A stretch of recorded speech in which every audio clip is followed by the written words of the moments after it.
thing's been consistent this season in the Truck Series. High banks. There is some fierce racing going on. Long straightaways. It's about to get wild here in California. And top speeds. These fans in Atlanta are loving this. But now they come back to where it all began. Short track racing. Here he comes. There he goes. Oh! This is short track at its best. So far this year, it's been the Mark and Todd Show. Mark Martin makes his way through the tri-oval. He will win. Mark Martin wins at the California Speedway. Todd Bodine has been runner-up twice. Not tonight. He wins. Now with tighter turns, heavy braking, and bumper-to-bumper racing, it could be anyone's race. The wait for short track truck racing is over. Now on Speed.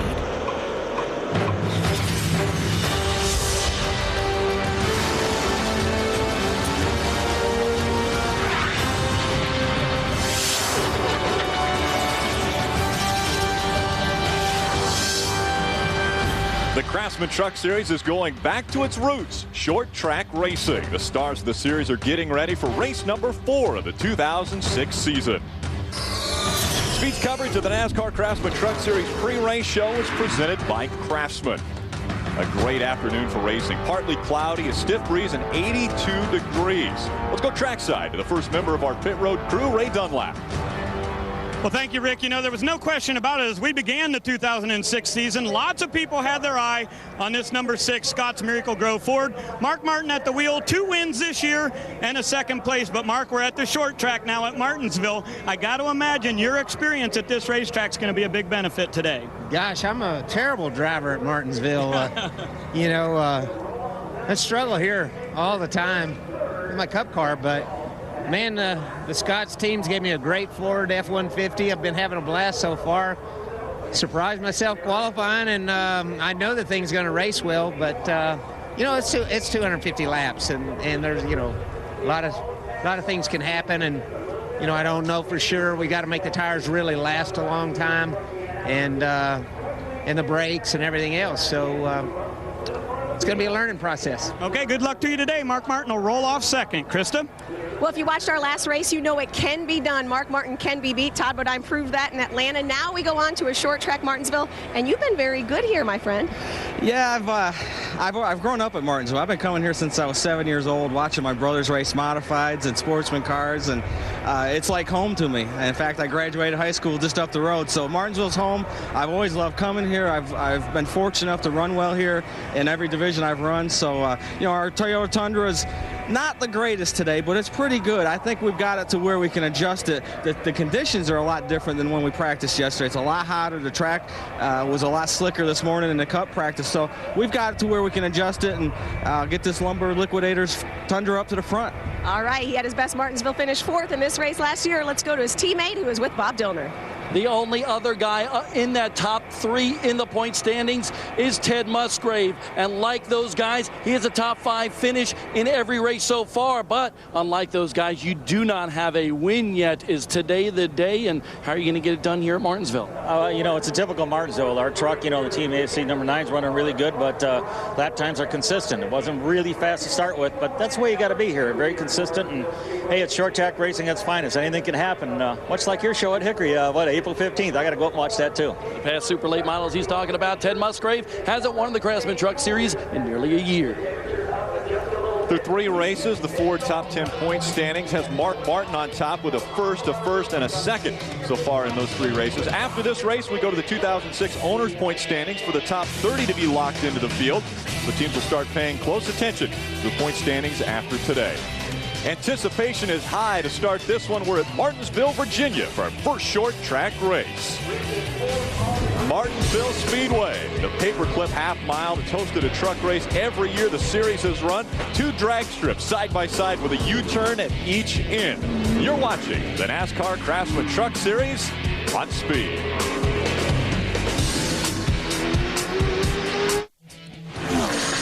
Speed's coverage of the NASCAR Craftsman Truck Series pre-race show is brought to you by Craftsman. Craftsman tools are the official tools of NASCAR. Craftsman at Sears.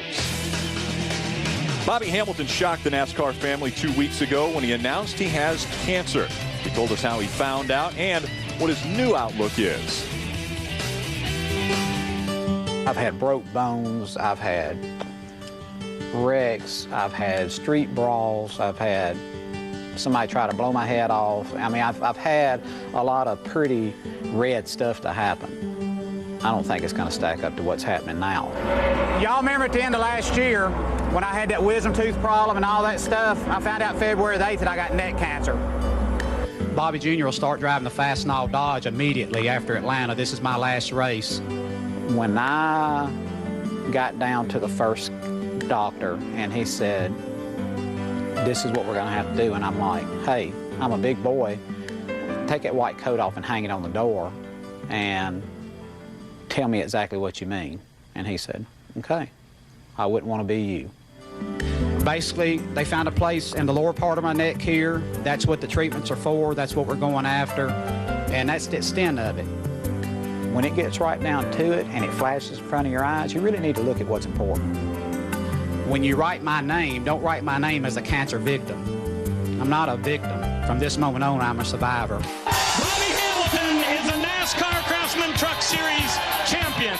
I went and had my first treatment, and I don't feel bad. I didn't have any side effects that they told me I would probably have. I've not been sick one time like they told me that I would be in the first 24 hours, but I just feel different.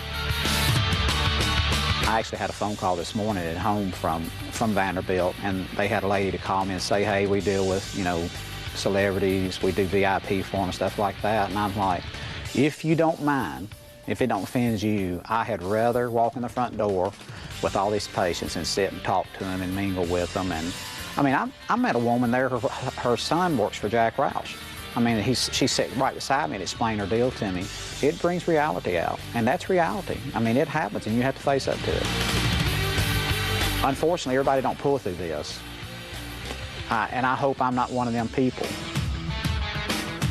My game plan is to tackle this as hard as I can and race Homestead. My ultimate goal is to be at Daytona, to be back in a truck full-time in 07. And this team is racing for awareness, but as you look here, you see the number is still number 18 on it, and when we look up at the top, it still says Bobby Hamilton.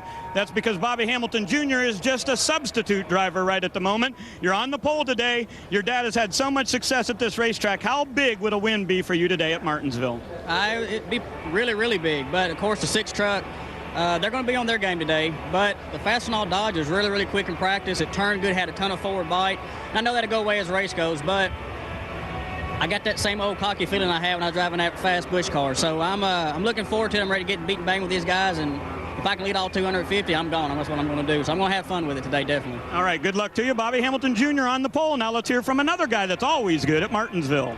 That is so true. Only 3 drivers in this field have won at Martinsville. Only one, Dennis Setzer, has done it twice. I know last year was tough, though. You ended that streak of 5 races, finishing first, second, or third. How do you get back on top? Well, we got our Silverado pretty good today, Chris. I think tested pretty well here in practice and didn't get quite the lap we needed qualifying. Got a little bit tight qualifying. These guys made some good adjustments and hopefully be ready to go. All right, that's right. He's got to pass some trucks. He's starting 23rd, and only 3 times as a driver won this race after starting outside the top 10. So there's some stats for you. Bob, what have you got? Eric Darnell has won late models around the country, but never before has he tackled an animal like Martinsville. Are you ready for the bump and grind that is this half-mile speedway? Oh, I sure hope so. You know, you always hear about how tough this track is, and we got to come here and run a couple laps here at the Gong Show, and it was tough then, and it definitely held true, and it was tough in qualifying today, too. Rookie, 8th in points right now. His first reaction, simply wow. Now here's today's invocation at Martinsville. Ladies and gentlemen, if you would, please rise and remove your hats for today's invocation and the singing of our national anthem. Before the anthem is performed today, the colors will be presented by the Henry County Emergency Services Honor Guard. For today's invocation, Dr. Joey McNeil, pastor, Fort Trial Baptist Church, Stanleytown. Our Heavenly Father, how we give you thanks for the beauty of this day that you have blessed us with. And we pray now your blessings on this race, upon each competitor and their crews and families, and upon every fan. And Father, we thank you most of all for the love that you have shown us through Jesus Christ our Lord, we pray. Amen. Today's national anthem performed by the Martinsville High School Brass Ensemble.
spectacular crowd on hand to watch the first short track race of the season for the NASCAR Craftsman Truck Series.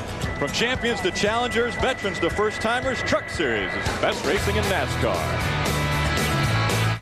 But Mark Martin has been the class of the field. Todd Bodine not wasting any time. Mark Martin is just too fast tonight. And this is the battle for the lead. Here's Bodine looking to the inside. It's been the Mark Martin, Todd Bodine show all night long. Mark Martin is there. Mark Martin wins at the California Speedway. Todd Bodine has been runner-up twice. Not tonight. He wins.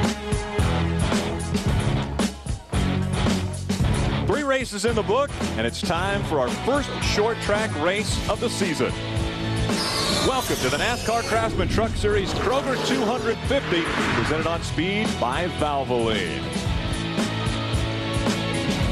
Hello, everyone. I'm Rick Allen alongside of Phil Parsons and Michael Waltrip. We started the season at Daytona, a 2.5-mile super speedway. We go to California, a 2-mile super speedway. We go to Atlanta, a 1.5-mile super speedway. Well, now we're at Martinsville, a 0.5-mile short track. Phil, how does that change the philosophy of these drivers? Well, Rick, those other racetracks you talked about, the pole speed was about 180 miles an hour. We talk about horsepower. We talk about aerodynamics. Here, the pole speed is 95 miles an hour. We don't talk about aerodynamics. We talk a little bit about horsepower, but we talk about brakes. You have to keep brakes on these very, very tight corners. You also have to be able to get these trucks turned in the center of the corner. They've got to get to go in the other direction. That's what's critical here at Martinsville. Aerodynamics, most of these trucks will have their sides and fenders torn off these things. Aerodynamics don't count here. Well, but you've got the tight constraints here, Michael.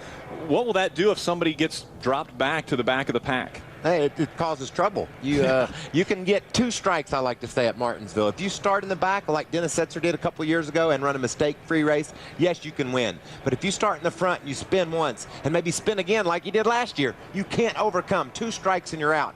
Across the street tonight, TNA, Hermie Sadler's wrestling gang is going to have a match over there. We're going to preview that match here on this racetrack. What we'll have here is about a 100-mile-an-hour truck wrestling match, and it's going to be a lot of fun to watch. Well, short track racing is always bumping and banging. Now we've had Mark Martin win the first 2 races, Todd Bodine win the 3rd race. Can we see those 2 have success at this track, in a short track? Oh, they'll definitely be good, but I think somebody's going to break it up this time. I believe there's going to be a different winner here at Martinsville today. Those guys were good on the big tracks.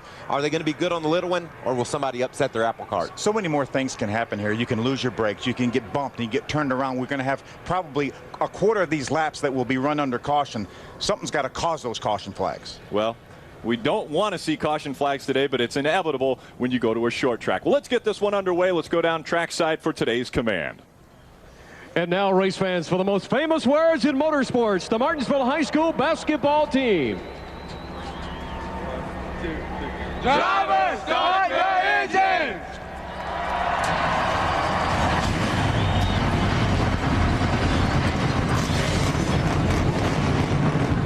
Engines are fired up. The crowd is fired up, waiting for the first short track race for the Truck Series season to begin here in Martinsville, Virginia.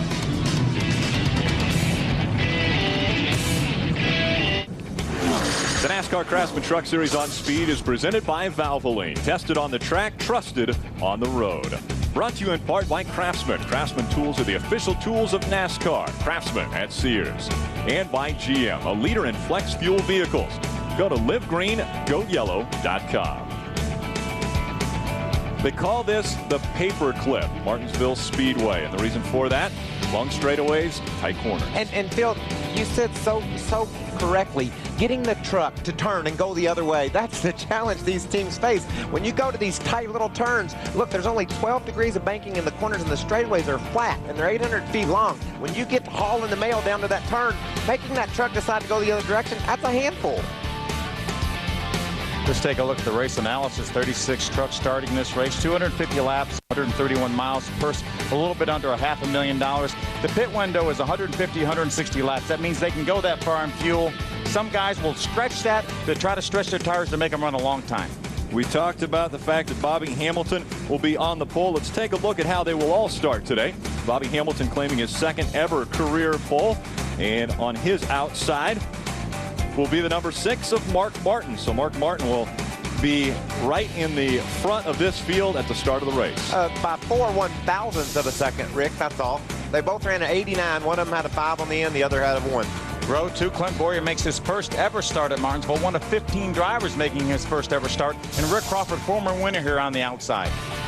There's Joey Miller driving for Darrell. Great qualifying run for him. First time he ever seen this place was yesterday afternoon, so great starting spot. Good run for David Reagan also in the third Roush truck.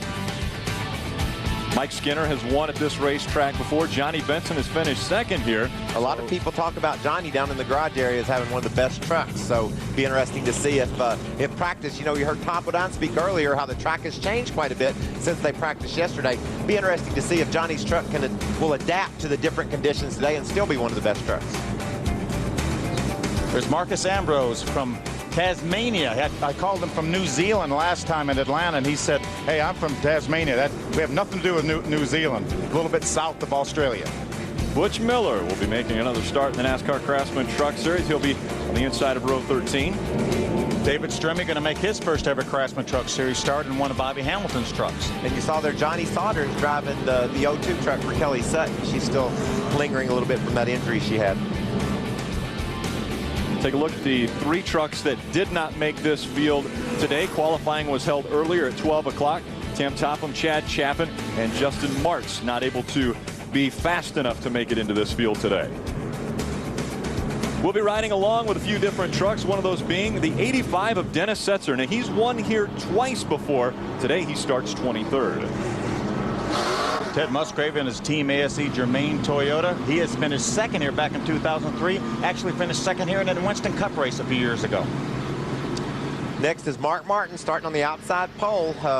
What can you say? He's been pretty impressive so far. Keeps on belly aching that he's just learning, but he knows everything he needs to know to win at Martinsville, that's for sure. Just on the inside of Mark Martin will be Bobby Hamilton Jr. He makes his second career pole start. What a great story. Bobby Hamilton stepping out of this truck, fighting cancer, his son stepping into it, and in the first race puts it on the pole. That'd be a great feel-good story for this whole community if Bobby Jr. could win the race today for his dad. Ray, let's go down to you for final thoughts. Well, thank you, Rick. We say a lot of times that races can be won or lost in the pits, but it's not really a cliche. And here at Martinsville, it's certainly true because these pits are awfully tough. And today, Clint Boyer is in this race in his first ever Truck Series start. He's got his Nextel Cup crew here, and we'll keep our eye on them. But you've got to go up to the top of the roof today because I think we got to look at the spotters.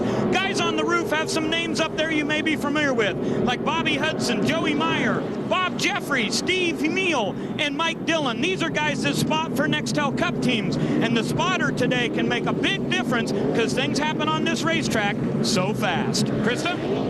Well, we know at Martinsville you have to save your equipment. Guys on the radio already reminding their drivers to save their brakes and tires. Now, I can kind of relate. I'm trying to save my equipment, saving my voice, that is. But how do you save the one thing you use the most? Not using your brakes, not an option at Martinsville with long straights and tight, flat turns. You've got to be easy. Feather the throttle, easy on the tires, easy on the brakes. That's their secret. Bob, mine, of course, honey and lemon.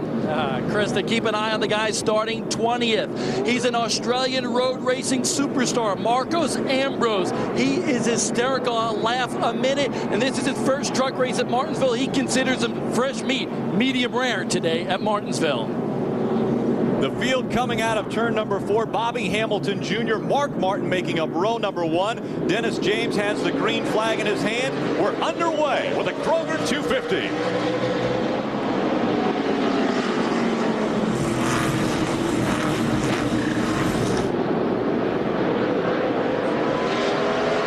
Race down the backstretch. Bobby Hamilton, the preferred line on the inside. Mark Martin trying to hold his own on the outside.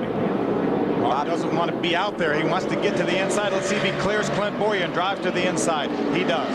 A lot of give and take by these front guys right now, Phil. They won't really like to run into one another on the first couple of laps. But the more you look back through this field, back 10th, 15th, 20th, it's game on right now. They're doing everything they can to make sure they put trucks between them and the leader. When I say that, if you're running 20th, you know you still got 15 or 16 trucks that the leader's got to get around before he can lap you. And that's what the main concern is right now. Getting your truck adjusted, getting it smoothed out so that you don't get lapped early in the going. And Michael, normally we don't worry about a little bump in here and there, but these these drivers want to keep their brake ducts. They'll have 3 hoses going to these brake ducts. They want to keep their brake ducts on the front of these trucks to cool off those brakes Krista was talking about. There's a little bumping already. We saw Todd Bodine and that Lumber Liquidator almost get sideways. He and Ron Hornaday Jr. messing it up early on. It was very early to have some contact like that. But you're gonna see quite a bit of that, and you know a lot of it is incidental, Bill. You're operating in such tight quarters. I mean, you're just trying to get an inch on a guy so you can move over and get to the bottom of the racetrack. Let's see if we can tell what happens here. Rod comes off high. He might have thought Bill that Todd had hit him in the corner, and he said, "Okay, I'm gonna hit you back." It wasn't a situation where he was trying to get in behind Todd and misjudge him, because David Rudham in the 17 truck was right there. Change for second place. Mark Martin, Clint Boyer. Bobby Hamilton Jr. still out in front, but Clint Boyer now taking the second spot away from Mark Martin. David Reagan, a rookie, running fourth right now. And this is a little early in the going to be worried about Mark's truck right now, Rick. We haven't seen hardly anybody pass him all year long. He dropped from second to third here early in the going. But Phil, the air pressure in these tires are still coming up. The trucks are getting up to operating temperature. Sometimes if you're good for 8 or 10 laps, you're not good for 40 or 50, and that would be much more important. And Mark Martin knows how much he needs to save. We got a truck sideways in turn 1, but Mark Martin knows how much he's got to save on his truck to be there at the end. Krista, what's going on with David Reagan? Well, remember, guys, David Reagan is a rookie. He's never raced here before. All weekend he's been talking about how sporty his truck is. He said it's rotating well through the corner. The same thing today. He is so detailed on the radio. It's amazing for a rookie to listen to him talk. So smooth, calm, and collected, right? Just want to let you know that Mark Martin's key word today is stretch the tires. He is have to learn a little bit about truck racing. Oh, the 15 gets sideways on the backstretch, and he will go to the pits with a flat tire on that Dytok.com Chevy. We see the left rear there flat for Kyle Krislov. He actually slapped the wall coming out of turn number 2, but was able to make it down pit road. And Rick, before he even gets to his pit box, he's a lap down. The leaders have passed him. He's already 1 down. He'll be lucky to be 3 laps down when he leaves the pits, Phil. Let's take a look at what happened. That's Marcus Ambrose on the inside. The petfinder.com, they're going to make some contact. That's more than likely what happened to his left rear tire. He probably knocked the valve stem out of that tire and cut it down immediately. Slaps the wall coming out of 2. You see another angle of that. Kyle's not giving him a whole lot of room on the inside. You can see the tire already flat here. Watch Jack Sprague, the 60 truck, come along. Has to slide the front tires to avoid hitting him. We stay green. Racing still going on. Ray Dunlap. Lots of trouble here for Kyle Krislov. Now you'll see that he has the Best Buy crew from Nextel Cup working on him, but there was some damage in the left rear, and they were not able to get the tire on there. So they had to drop the jack and pump the thing back up. A little extra time here. He's going to lose at least 4 laps on pit road.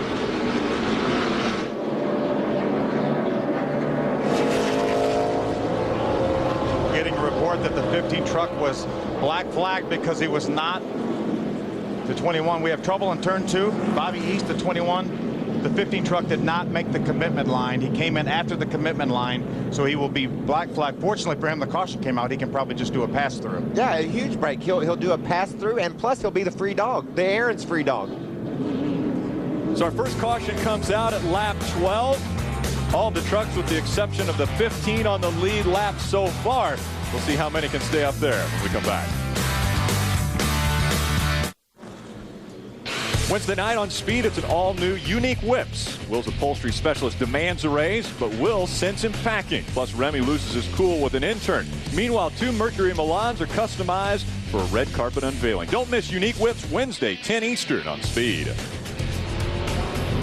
First caution comes out. That means we've got an Aaron's Lucky Dog, Michael. Yeah, the Aaron's Lucky Dog goes to Kyle Krislov. He's 3 laps down. He caught a break, got to pit under the caution, there, Phil, to do his stop and go. But before the caution fell, he was the guy in position to pick up the Aaron's Lucky Dog. Aaron's is sponsoring the wrestling matches across the street, like I said tonight. So he gets the free dog here, and then just think, if they get mad, I think we should pluck them out of the track and take them over to the wrestling matches and let them fight over there tonight. Well, there'll be some people mad after this race. And I'm sure we can get them talked into going over there. Especially right after it happens. But you see, NASCAR did a nice job here. They studied through this deal, figured out that Kyle was the man that deserved the Aaron's Lucky Dog, and they gave him a lap to get caught back up. He should be able to. He probably have to start at the end of the longest line. He starts at the end of the longest line because he's lapped down, but now he is indeed caught back up to the field. Today's Fastenal Flashback focuses on Dennis Setzer and his back-to-back wins here at Martinsville in 2002 and 2003. His first win was a record-setting performance, coming from the 33rd starting position to claim the trophy, and he followed that up with the win starting from the top 5. Dennis Setzer, the only driver to win 2 races in the 14 events run at Martinsville Raceway. Our Fastenal Flashback.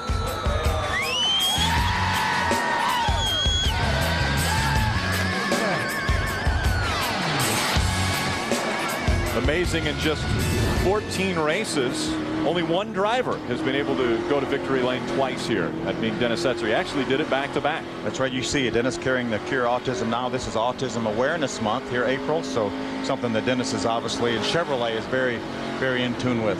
And plus, they're burning corn in their fuel tank. That's a wonderful sponsorship for that team. There's the Cure Autism Now website. If you go there, learn more about April, which is Autism Awareness Month. Autism-society.org.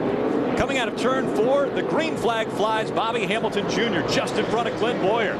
Boyer looking to the inside, almost challenging him for the lead as they go through 2. Coming on the backstretch, it's a drag straight. I think they made a little contact there just as they entered turn number 1. Clint Boyer going to take the lead on the inside. Puts the Fastenal Dodge and Bobby Hamilton back to second. What a great run for Clint Boyer, that Jack Daniels Chevrolet. Bobby Diner, Gene Christensen, you know they have to be awfully happy. Oh, got some trouble. Big problems in turn 3 and 4.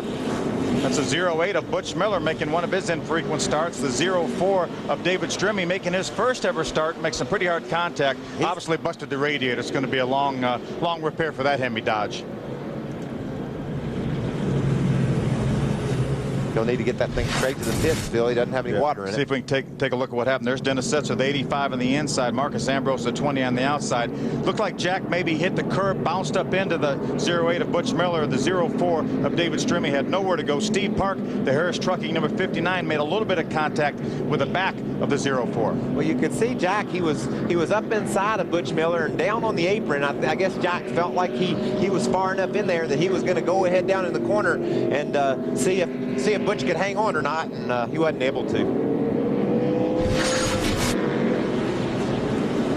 And so with our second caution, Bobby East will be the Aaron's Lucky Dog benefactor. He will be able to go around and try to get back on the lead lap. We'll be back with more short track racing at Martinsville Speedway. The Martinsville High Bulldogs boys basketball team, the Virginia High School League AA state champions, this morning lent their time to the NASCAR Foundation and its charitable initiative, NASCAR Day. The boys helped take donations in exchange for the 3rd commemorative NASCAR Day pin. NASCAR Day is May 19th. To get your pin, go to NASCAR.com/NASCAR Day. You know, that team was 13-time state champions. How about that? Pretty impressive, Martinsville High School. My daughter was part of 5 state championships at her high school. Some schools just have a dynasty when it comes to certain sports. NASCAR Day, again, in its 3rd year, a 3rd commemorative pin will be given to you if you donate to that initiative. Letting them know next time by they will receive the green flag. Bob Dillner. David Stremmy's truck behind the wall, major damage to the front end here. David trying to get experience for his next L Cup debut at Martinsville tomorrow. David, an unfortunate incident for you, but what happened out there on the racetrack? Well, they ended up, the Dodge Hemi was actually pretty good. We didn't put in a good effort, and I think that was a lack on my part, just not getting aggressive enough, but we're back there riding, and the truck was pretty good. And somebody spun in front, we're all checking up, and there was a truck just sitting there. I mean, everybody jammed up. I guess that's just Martinsville here, so it's a bad misfortune. We'll get back out there and see what we can do. Tough day for David Stremme here at Martinsville. Green flag flies. We're back underway. Clint Boyer just in front of Bobby Hamilton Jr., Mark Martin, David Reagan, and Rick Crawford. The lap truck of Kyle Krisloff getting in there, forcing his way in there. Looks like he may have had some contact with Mark Martin, and now he forces his way down to the inside of the track. He's going to have some more contact if he doesn't get out of the way pretty quick. Mark's not going to be real happy about that lap truck pulling in front of him. Ray, what's going on down there?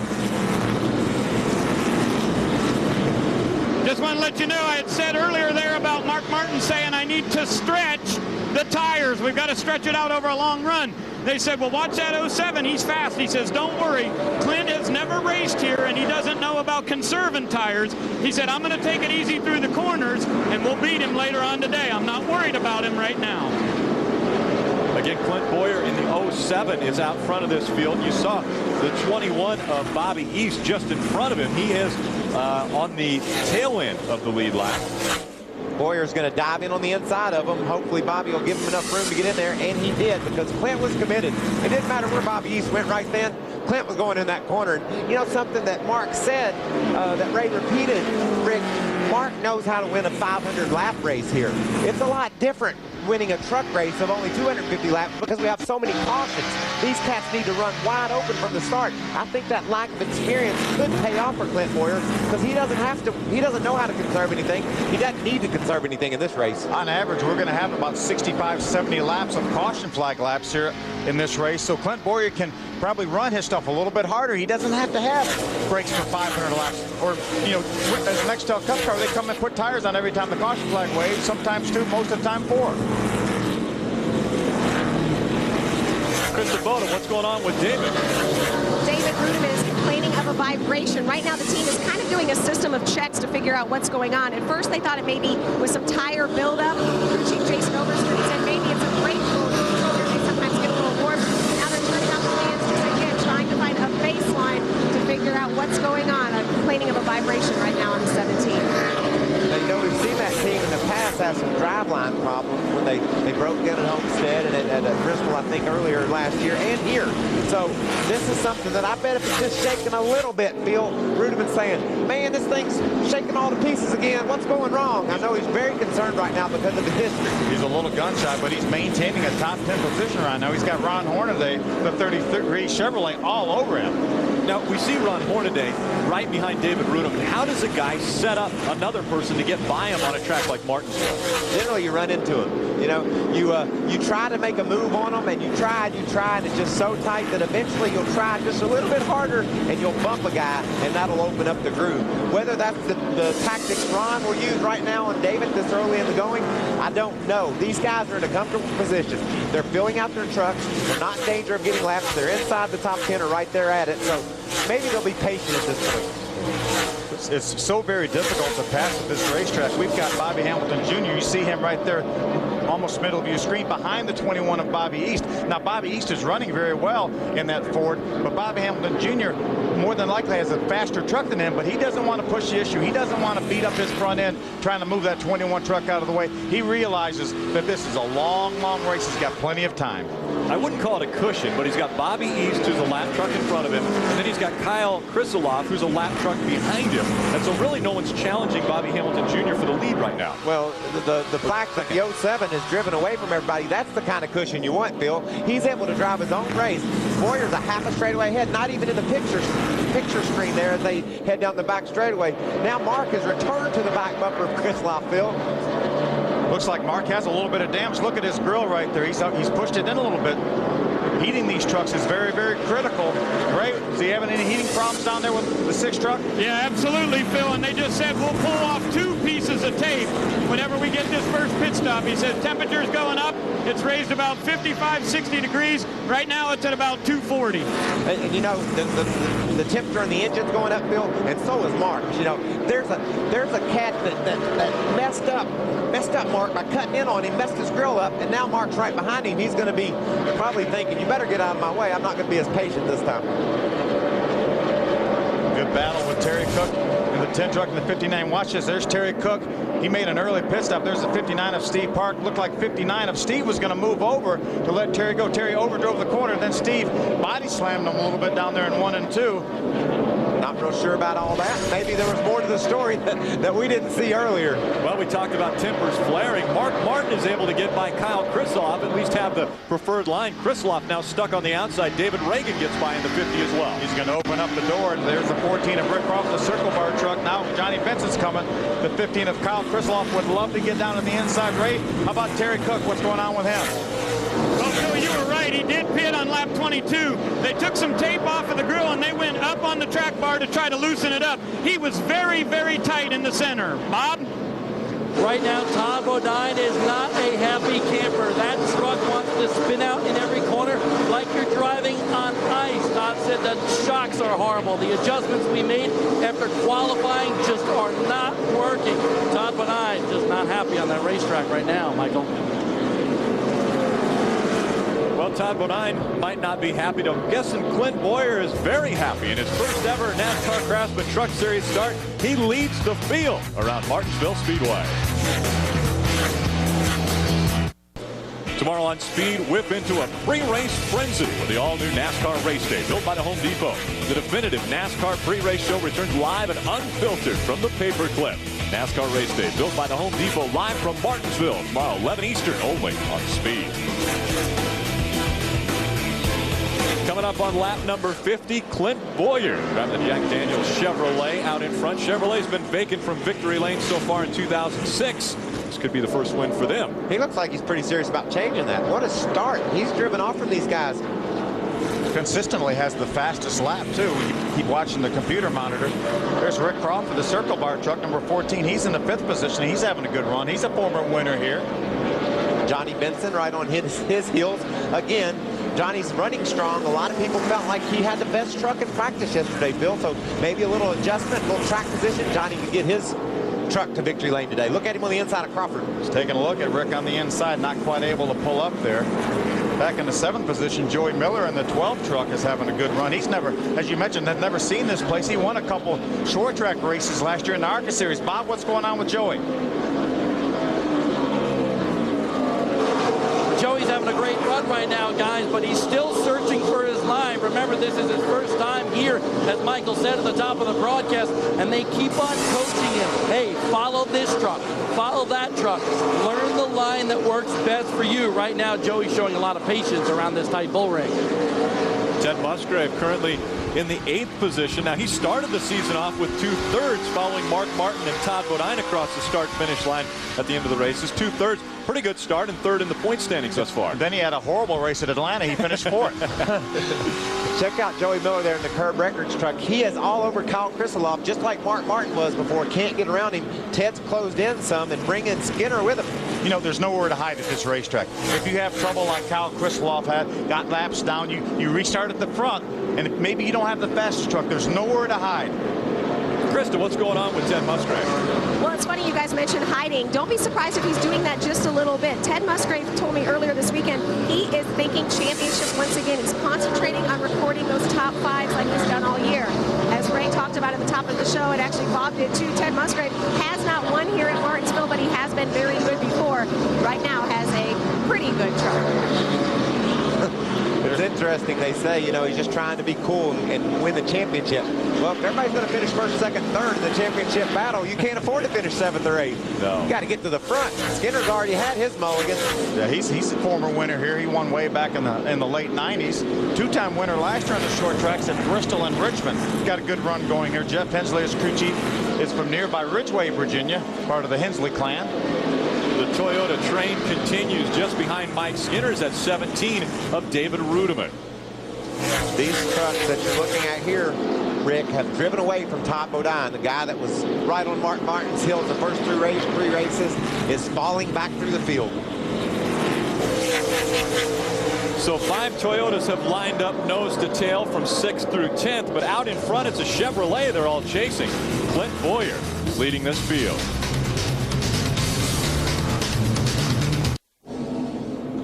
Welcome back to Martinsville Speedway. We see Steve Park in the number 59 facing the wall. Has a lot of damage to that truck. See Steve moving around in the truck. That's Jim Harris's truck. Jim's local. That truck is based in Martinsville, Virginia at Joey Arrington's shop. Let's see if we can see what happened to Steve. We're going to catch it right after the starts. He's already sideways, backs into the wall pretty hard, Michael. Yeah, and there wasn't anyone around him, so it makes you wonder if maybe he had a braking problem getting into the corner. Maybe even got those back tires wheel hopping by using too much brake. There's another lucky dog, the lucky number 13 dog coming at you. Aaron's lucky dog. When somebody has misfortune, someone has good luck. And so Kerry Earnhardt with the good luck this time, and the Aaron's lucky dog. That's a pretty truck. Clint Boyer stayed out, but Mark Martin and Bobby Hamilton Jr., Johnny Benson all on pit road. Different strategy. Bob Dillner. Here is Joey Miller on pit road. His pit crew just said, hey, boys, let's bring it on. A 4-tire stop. That truck just a little bit tight right now. Krista?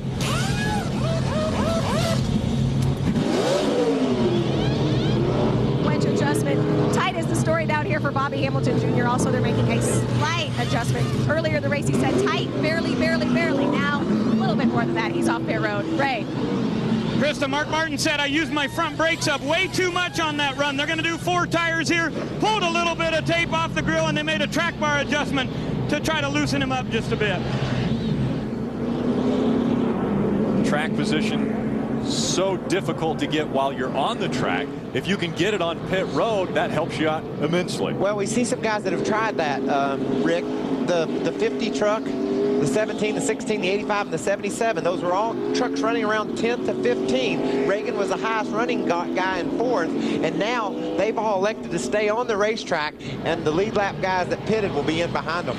Clint Boyer, that's crazy. He stayed on the track too. It's interesting. See how this plays out. So Clint Boyer, pit strategy early on. Tomorrow, NASCAR on Fox returns with Nextel Cup racing from here in Martinsville with the DirecTV 500. The world's best drivers take to the track as defending champion Jeff Gordon looks to take home the checkered flag for the 2nd year in a row. The DirecTV 500 tomorrow at 1:30 p.m. Eastern, 10:30 a.m. Pacific in high definition only on Fox. You know, there's our leader right there, Clint Boyer. He will be driving the DirecTV Chevrolet for Richard Childress tomorrow. That is tomorrow, 1:30 p.m. Eastern. Green flag comes out in Martinsville. We're back underway with racing at the Paperclip. The first 5 trucks in line, Phil, the lead lap trucks, 5 or 6 of them have stayed out. They stayed out on the track to gain some track position. Mark Martin is currently running in 7th, and he's the first cat with new tires. Be interesting to see how he can deal with this traffic and fight to the front. There's a battle for second. David Rudiman's on the inside. David Reagan on the outside, the 50 Roush Ford truck. These are 2 also of the trucks that stayed out. That's the 25 lap truck right there. Boston Reed on the inside. Got a spinner. Greg Kinzer, and that number 29 gets turned around.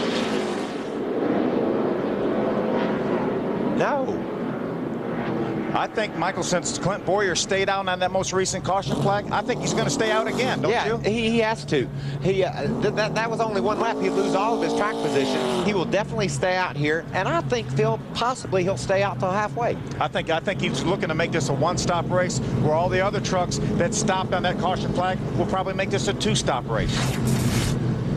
Caution flags breed caution flags. Here we see Craig Kinzer getting turned around. He was sideways when he got to the corner. I think he overdrove that corner, locked the brakes up, as you mentioned, probably got the rear wheels hopping. It turned around before he even got down to the corner. Pretty lucky that he didn't get any more damage than he did.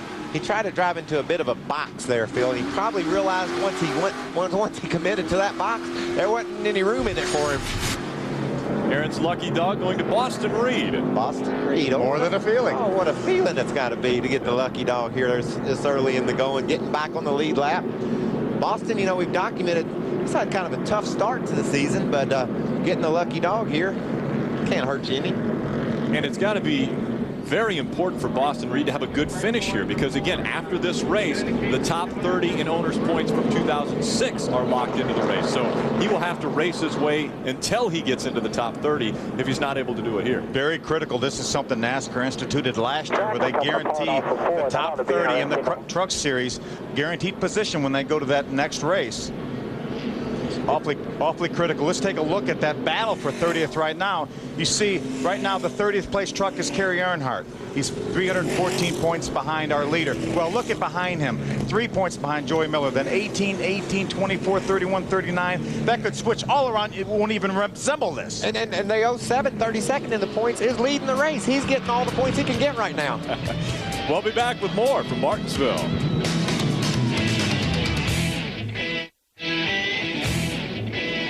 Today it's the Kroger 250 presented on speed by Valvoline. Tomorrow it's the DirecTV 500. Again, that kicking off at 1:30 p.m. Eastern. We've got 250 laps of excitement. They're going to have double the fun tomorrow on Fox. Double file restart. The lap trucks on the inside. The 07 of Clint Boyer and that Jack Daniels Chevrolet coming out of turn 4. Green flag flies. We're back underway. That's got to be pretty fun, leading a short track battle at Martinsville, Virginia, in a truck with Jack Daniels on the side of it. Clint Boyer's probably thinking life doesn't get any better than this today. And you know what, Phil? He gets to do it all over again tomorrow, but he starts about last. That's amazing that, again, first time here he is running away with this Craftsman Truck Series race, and then he will start 42nd tomorrow for the DirecTV 500. Completely different perspective. And a completely different view. He won't believe what he sees as he looks out of his windshield tomorrow in that DirecTV car, what the scenery is going to look like compared to what he's looking at right now. Gaggle of trucks here. David Starr in the number 11 on the outside of Kerry Earnhardt in that 13. There's Ron Hornaday, the 33 truck. There's Top 09, second points winner last time out at Atlanta. Not very happy with his truck right now. They've made some adjustments on that most recent pit stop. We'll see how it does. Phil, you mentioned Todd Bodine second in the points. Mark Martin is leading the points right now. We just heard that Mark Martin is going to run another 7 races, so that puts his total to 14 races that he'll be running. So, in essence, Todd Bodine really will be our points leader if he can maintain the type of running that he's run so far, because Mark Martin won't run all the races. That's right. Todd Bodine will. Oh, we got spinner. Timothy Peters, a Ford truck. I just caught a glimpse of it. He got loose off turn 4 in one of those gaggles. That was turn 2, wasn't it? In the 4. Yeah, he's in the 4 truck. Look, something's wrong with it. Leader's coming in at 2. I don't think he back up. I think the left rear's flat. Yeah. He's having trouble. Forward. There he goes. There's the left rear tire. You see a little bit of damage to the left front corner.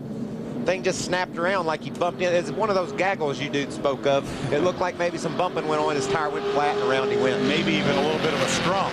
Yeah, I think so. See right here, Phil? That's the exhaust pipes coming out the left side of Timothy Peters' truck. If they go out the right side, which many of them do, and you bump into a guy, it'll cut your left rear tire down in 2 seconds. Already spun out, already had a flat right there. Yeah, may have had some contact to cause that flat tire. We see it's down. Yeah, there's Eric Darnell, the wow Ford for Jack Roush, doing a nice job avoiding Timothy Peters. Simply wow. I believe that's a cleaning. It is like a degreaser, a cleaner. Absolutely.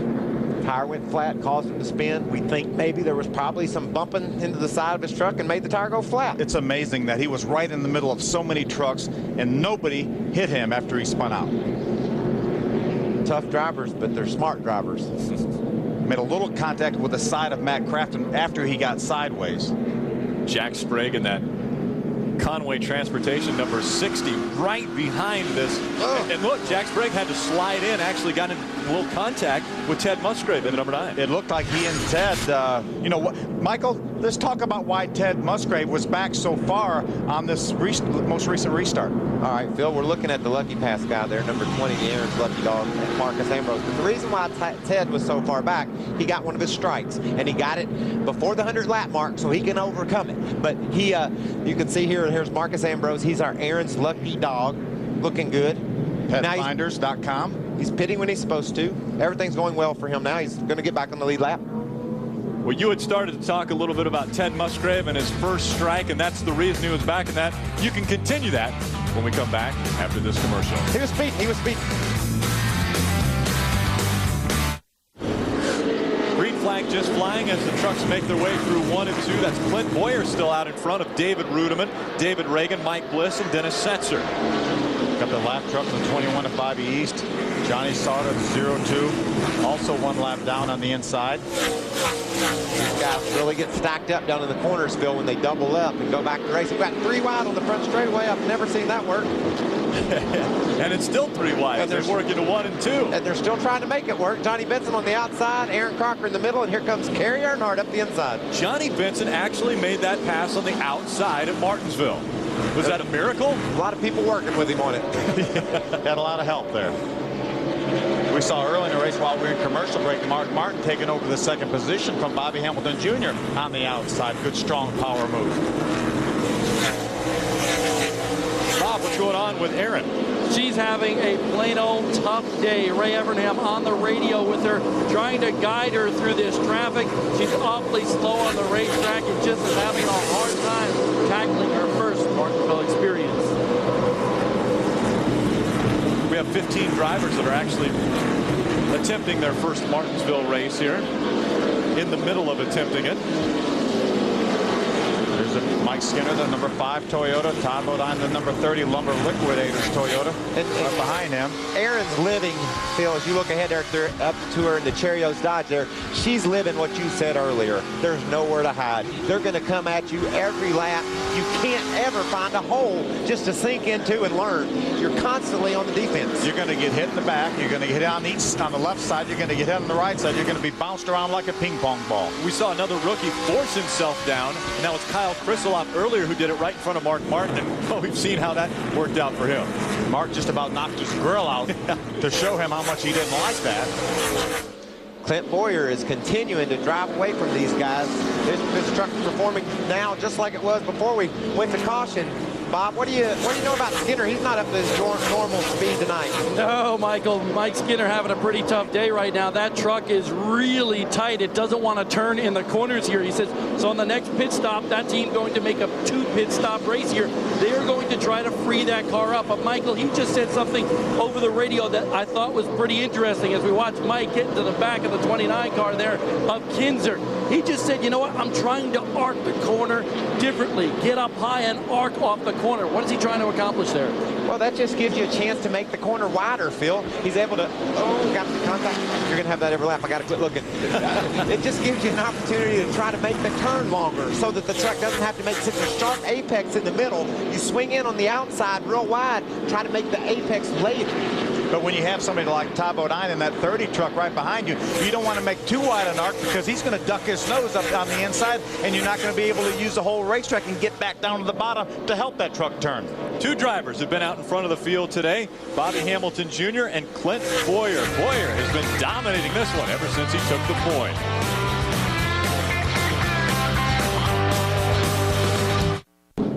Welcome back to Martinsville, Virginia. The 6th caution of the day has come out. Boston Reed having problems. You see the fluid behind that truck. He has a broken radiator. And the implications of this reach far and wide, Rick. This is going to take him out of that chance to be in the top 30 in points when we head to the next race. He got a little help there from Lester. Lester had driven down on the inside of him, and Boston just came over like he wasn't there. My experience tells me you better not do that.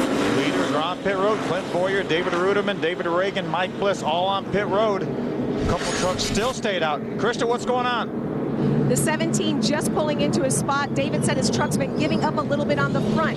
Darrell Waltrip told him, just remember, you're trying to get to your window. Obviously, they did on this stop. Crew Chief Jason Overstreet said, David, you've got to be smooth. Clint Boyer is in, and it's Jack Daniels Chevrolet. Now realize he's got his Cup crew here. Shane Westerberg and Tommy Wallace are the tire changers. Now these guys have a little bit of a challenge. Getting around the truck is a little different than a Cup car, but these guys on the ball right now. Kerry Wimbish gets the jack up. The fuel is in this thing plenty. Clint Boyer has said the truck is excellent. He will be the first to leave pit road of the guys that came in. Right behind him, the 17 of David Ruderman. There's truck owner DW watching as his truck makes his way off of pit road. Coverage of the NASCAR Craftsman Truck Series on Speed is presented by Valvoline. Tested on the track, trusted on the road. And brought to you in part by Toyota. Choose any direction as long as it's forward. Toyota, moving forward. There's the recent Aaron's Lucky Dog. There he is, Bobby East. He's been battling to get the Aaron's Lucky Dog. Finally gets it, puts him back on the lead lap. Gonna head back to green flag racing, Rick. Dennis Setzer stayed out. He will take the green flag and lead at Martinsville. He is the only truck right now on the racetrack that has not made any pit stops. He's got Mark Martin, who obviously leads the brigade of trucks that have made a pit stop. So sure looks like he may have a one pit stop strategy for Dennis Setzer. And you know, he started 23rd, Phil, so he had to mix things up a little bit. You know, Mark started right on the front row. It was easy for him to pit early and then do it again. Dennis had to take a chance. Bob, is that the story? It's exactly the story, guys. That's why they pay you guys the big bucks. I've been speaking to Eric Phillips, his crew chief, and he said, you know what, we started 23rd. We've been patient, but we need a little pit strategy. You can see Mark Martin pulling up to his tailgate right now, but it'll be a one-stop race for Dennis Setzer on this next caution. See, guys, I think that there's Eric Phillips right there on your left. I think if Dennis Setzer stops in 25 or 30 laps, then I think the majority of the rest of the trucks are going to stop too. That will negate any advantage he had by doing a one-stop race, but it gives him track position. He was running about 15th place when all those other trucks pitted. That gave him a top 5 position right then. Now he stayed out to get the lead. When everyone else pits, he's going to come in as your leader or very close to the lead. A good pit stop will get him out with the front. I think that his strategy right now has pretty much paid off. Whenever the caution comes out around lap 150 or so, I bet you everybody pits, and then he comes in as the leader. He's proven right here. He's driving off with fresh tires on Mark Martin. He's proven his truck can do the job. And he won from 33rd in this this very racetrack, the farthest back. But we got a spinner over in turn 2. Spin in turn 2, Aaron Crocker getting spun around in that Betty Crocker number 98 Dodge. Let's get ready, guys. She needs some tires. Start it up and come on. Heard Aaron's crew telling her to get ready, get his pit crew ready in case they need some tires. So another caution coming out at Martinsville. This is the 7th caution of the day, coming out on lap 112. It's Aaron Crocker getting spun around in turn number 2. Tonight on Speed, it's live coverage of the Formula One Australian Grand Prix. Race 2 of the F1 season from Down Under at 10:30 p.m. Eastern, live and on Speed. Bob Dillner. Well, guys, I think you have a direct radio confirmation into Dennis Setzer's truck, because he just said, you know what, guys, apparently the tires are okay because we pulled ahead of Mark Martin, and you know what, I don't think we should pit actually until those other guys pit. So I think they're reading your minds up there in the booth. Krista?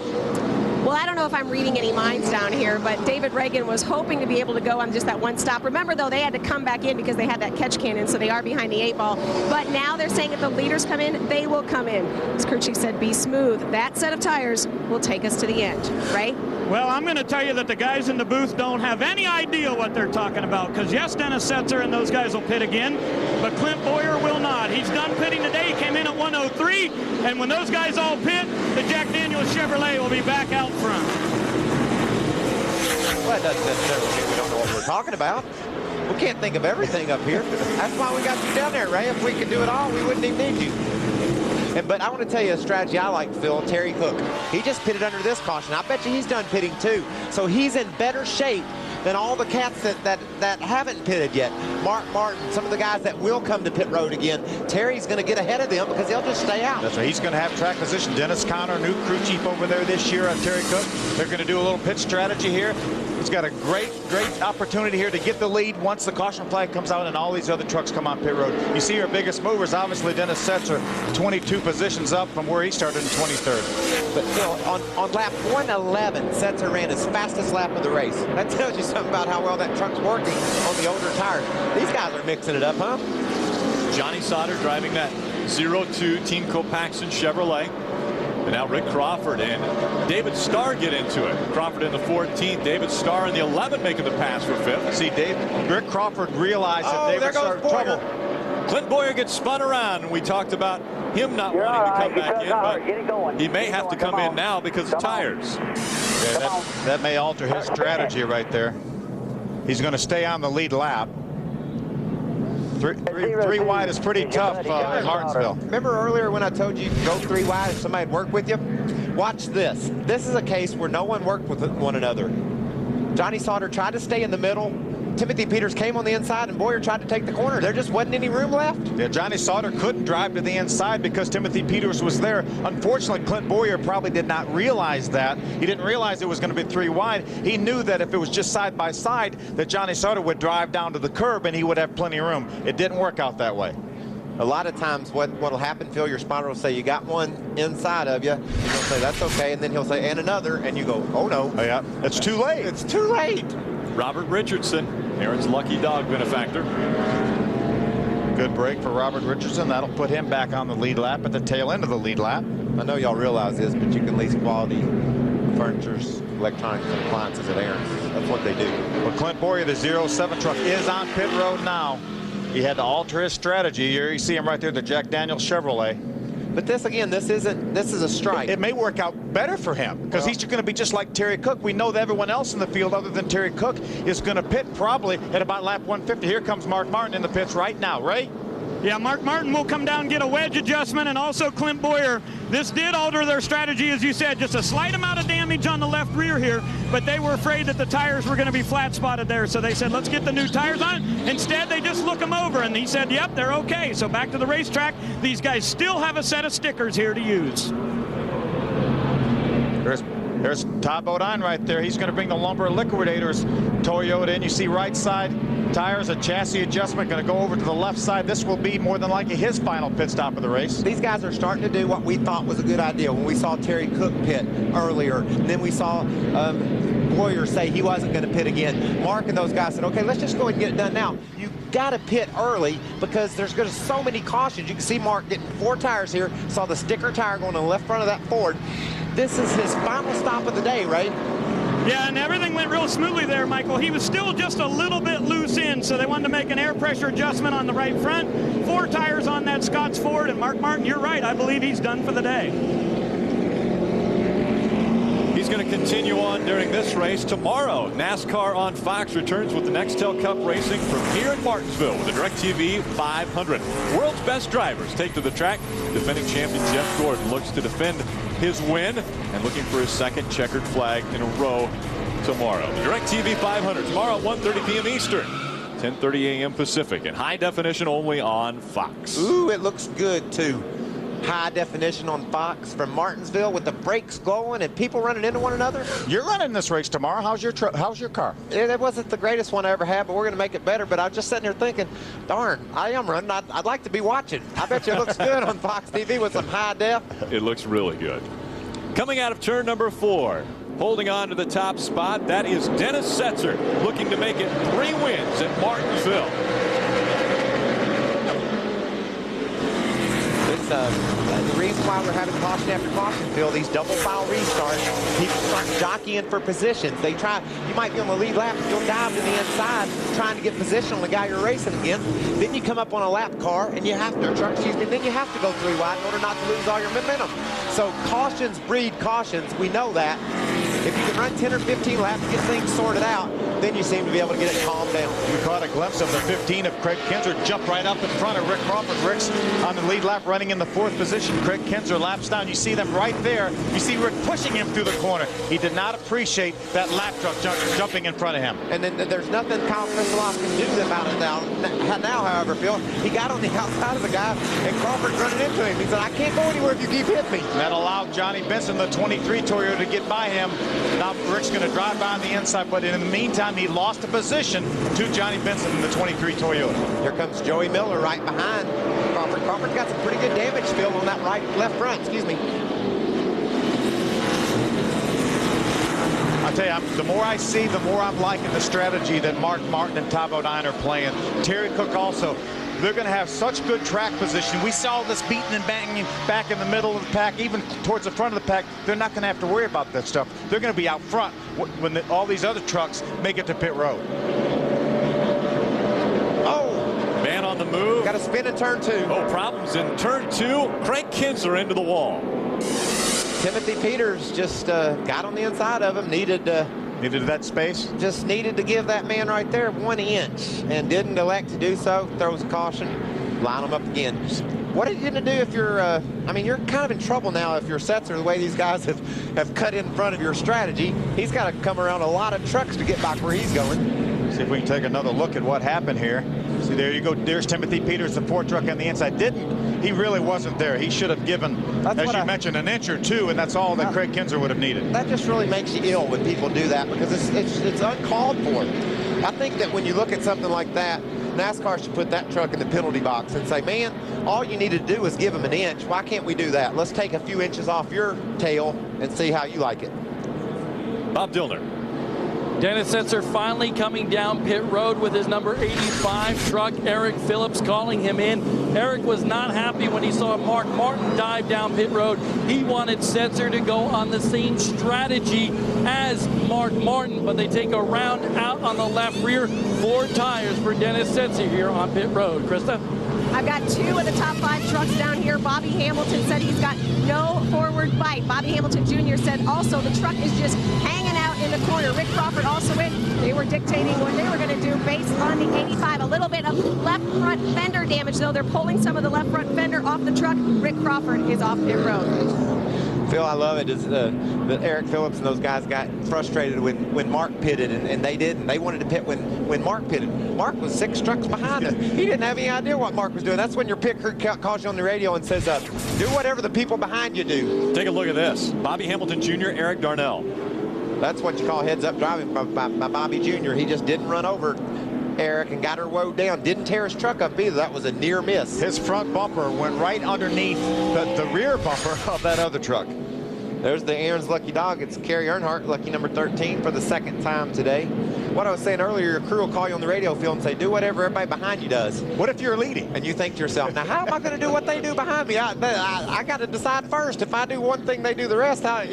So that's what Mark and some of those guys started doing. Terry Cook, they decided they'd go ahead, get their service done. Mark had already watched Dennis drive away from him on 100-lap tires. So he knew getting tires right now was the call and was able to take advantage of it. Here's David Starr as our new leader, the 11 truck, the Toyota. His fastest lap of the race was back on lap 127, right before that caution flag. Back underway. You had mentioned David Starr leading now at Martinsville. We've had 4 different leaders: Clint Boyer, Dennis Setzer, Bobby Hamilton Jr., and now David Starr.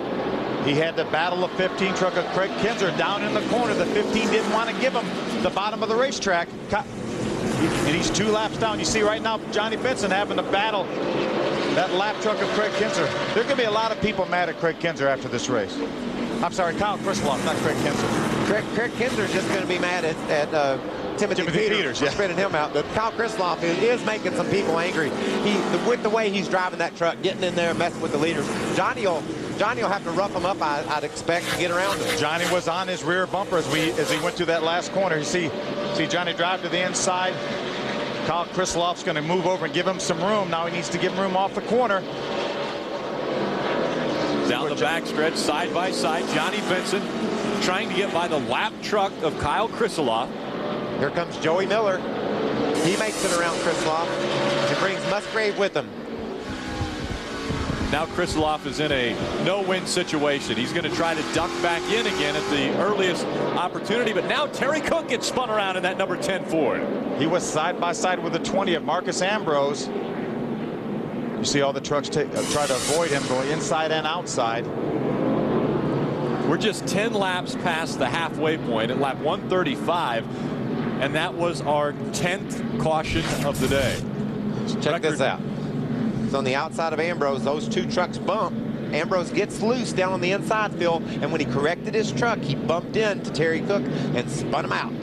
Certainly no intent there, but unfortunately Terry Cook gets the worst of it. Here's what Mark Martin saw. Watched right ahead of him. You see those trucks bump a little bit. You see Marcus get sideways. Clear. He had to chase his truck up the hill to corral it. Good job. Unfortunately, the 10 of Terry Cook went on. Here's Dennis Setzer, the Autism Now truck.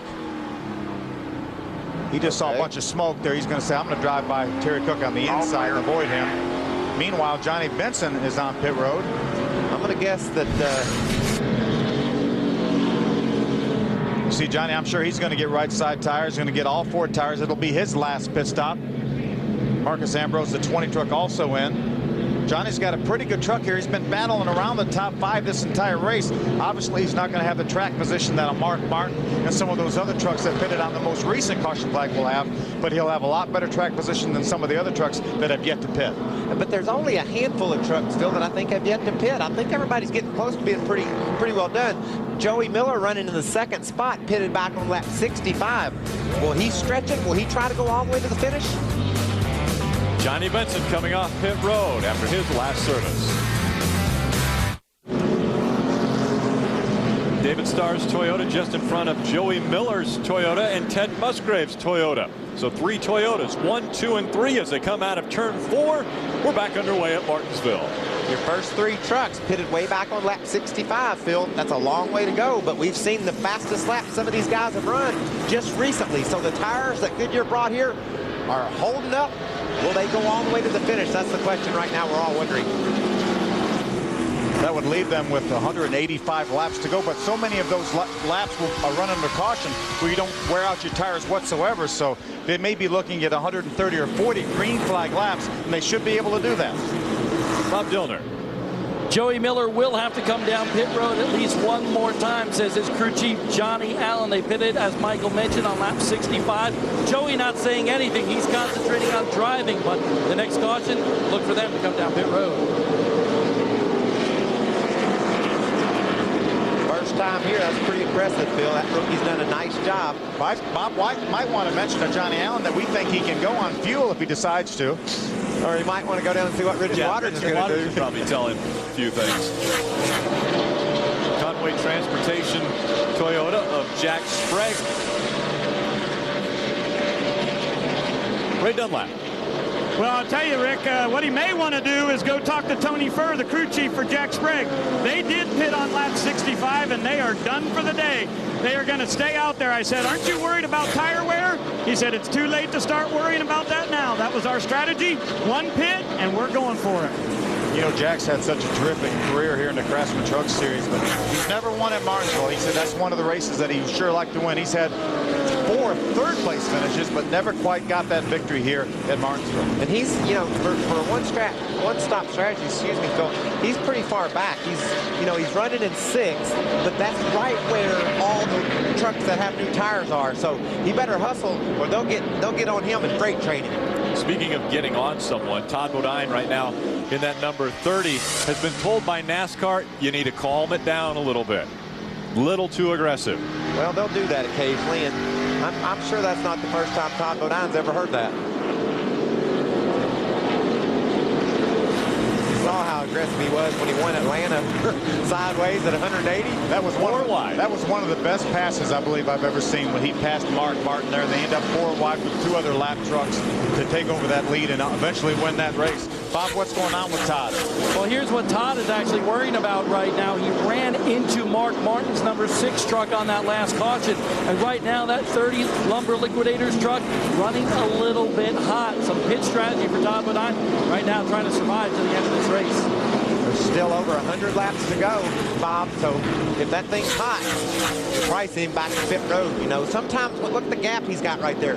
This is a time when he can say whether that thing will pull down or not. He's not rammed up underneath the back end of someone else's truck.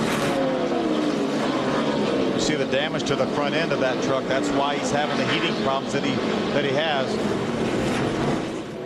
Battle for second position. Joey Miller just in front of Ted Musgrave. That's Joey Miller with the yellow stripe. Problems, Johnny Benson, Terry Cook, and the 20 of Marcus Ambrose. A lot of damage to the 20petfinders.com truck of Marcus Ambrose. See the David Starr truck, the 11 go by. He's our leader. That puts Marcus down a lap, but he's got more problems than just being down a lap.